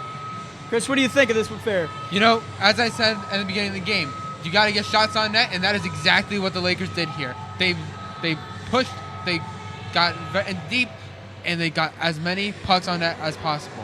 I mean, game ended Cortland in favor of the shots on goal, 30-25. But that 25, first off, before I even get into that, first off, keeping Cortland to just 30 shots on goal after last night where they got up to 40, that's an accomplishment in itself, especially with such a good team like Cortland. But keeping those shots on goal is what made Oswego win this game. Yeah, I think Lexi Levy said it best when you interviewed her. She said, we beat ourselves, they didn't beat us, and that was true. Yesterday, we saw the mental mistakes from the Lakers, but tonight they were just mentally tough, especially down the stretch and at the end of the game here, withstanding just a lot of shots, a lot of tough chances from Cortland. Yeah, absolutely. You look at the game summary, Cortland outshot Oswego, but that did not matter as the Oswego State Lakers put the goal in the back of the net when it mattered, and they put it in 3 times compared to Cortland's 1. Power play 1 and 3 on both ends, and Cortland 33 faceoffs compared to the Oswego Lakers 17. But Kyle, I want to ask you, obviously this game monumental for the Oswego State Lakers, but I think the Lakers came to play, but Cortland also shot themselves in the foot. They played a little too aggressive, and they kind of lost their composure. So I have to ask you, how much do you think the aggression kind of caused a little bit of discomfort for the Cortland Red Dragons in this affair? I mean, throughout the game, you could see them start to pick up some penalty minutes later in, and as we mentioned, the 1-for-3 on the power play, that one goal is what allowed the Lakers to really push themselves into that 2-0 lead at the time, which then was cut down to 2-1. But that's what allowed to get them that game-winning goal and keep that momentum up and running was the fact that Cortland was finding themselves in the box, taking bad penalties. Whether it was a roughing, a cross-check, or interference, Cortland found themselves getting too physical at times, which then became detrimental because your team, once you go down on the penalty kill, that's a lot of ice you have to cover. That tires out your players, and when you get in those late minutes of the third period, garbage time where you really need to score those goals and start hammering it home, the Lakers were just better conditioned at that point in time. Absolutely. And Jason, I want to ask you, the one word that I can put for the Lakers here tonight, resilient. Last night, they could have hung their heads and said, you know what, this is a better team. But tonight, you can tell that the Oswego State Lakers wanted the win, and they went out and they got themselves a W here tonight. Yeah, you can see it on both sides. Both teams wanted it badly, and they knew the importance of this game. Again, Lakers just having a short-term memory, coming out on, again, short turnaround play here today. And again, just a great job mentally for them, especially, again, that later half of the period, of the final period, just, again, to withstand the shots taken from Cortland, not allowing many good looks for them. Absolutely. And I want to ask all of you, starting with Chris, we're going to play a little game. 3 words. You only got 3 words to describe Cortland's demise here tonight. What was their biggest flaw in terms of the demise of the Red Dragons here tonight? And only 3 words. Emotional. No pressure. I guess it's 2 words, but unpressured. And you may have to come back to me on that third one. It's all right, Jason. What you got? I would say complete turnaround today. We've seen just an absolute. What shocked me today is just how both teams looked completely opposite. We saw Cortland fouling, being physical, getting into foul trouble, and just again, it was just a complete turnaround for both teams. Absolutely, Kyle. You don't have to do the 3-word thing, but you were right by the box. What did you see as Cortland's biggest demise today, or biggest downfall? I'll stick with the 3, though, Shet. Net front presence. There was no net front presence for him. All the Lakers' goals, rebound goals right in front of Molly Gorgon. Gorgon can only make so many saves. She made a ton of them, and she had to make a lot of second, third chance opportunity saves.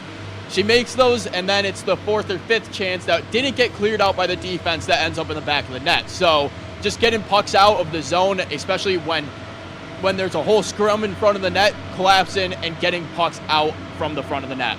Absolutely. And another question, now with this Oswego Lakers win, are they classified as underrated maybe? They have 2 wins against nationally ranked teams, Cortland Red Dragons and the Plattsburgh State Cardinals. So Chris, I'll ask you, do you agree in the statement that the Lakers may be underrated and they win when it really matters? Absolutely, I agree with that. I mean, with every single team in this league, you will always have nights where you are considered the underdog. And Oswego, especially in these 2 matches between Plattsburgh and Cortland, they have been considered the underdog. During the season, they are sitting, before tonight's game, they were sitting at a .59 point percentage in the league.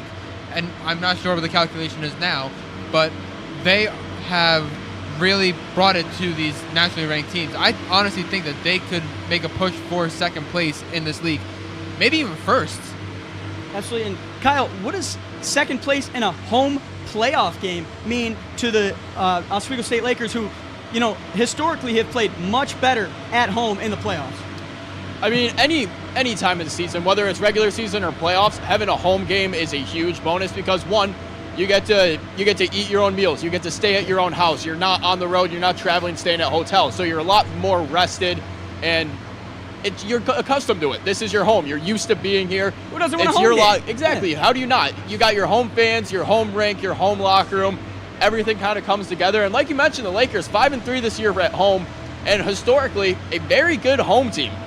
Absolutely. And Jason, this game obviously huge, but we got to recap the other 3 games going on around the SUNYAC. So let's see how the game's wrapped up. Yeah, we've had plenty of action throughout the SUNYAC today. A lot of important games. We're seeing Potsdam just putting it away against Buffalo State 4-0. Plattsburgh, again, a close game, 1-0 against Williams. And again, a big matchup here that we're paying attention to, Morrisville versus Canton. Morrisville able to upset Canton, the 4th team ranked, and a huge game in terms of SUNYAC implications. Absolutely. No, you go. Absolutely. Take it away. That is a huge win, especially when the Lakers look at these matchups, because for Canton, they were right on their tail, and now they got a little more room. They don't want to say have room to make another mistake, but because no team ever wants to see them make a mistake, but having that room between their position and now Canton's position, that's huge, especially for momentum. Absolutely. And Spizak, I will give you the final thought for the next month of hockey for the Oswego State Lakers. What do they have to do to possibly sneak into that 2 seed? Grind out the corners, bang home rebounds in front of the net, and play good defense. You heard it here. But don't go anywhere, because at 7 o'clock, the men are coming into the Dab. They're going to take on the Morrisville Mustangs. Pre-game show at 6 o'clock and puck drop at 7. But that is it for us on The Perch. We thank you very much for watching the pregame show and this broadcast. I am Michael Shetler, joined alongside Chris DeLuca, Jason Samzo, and Spiffy Kyle Spizak from WTOP. We are signing off. Have a good night.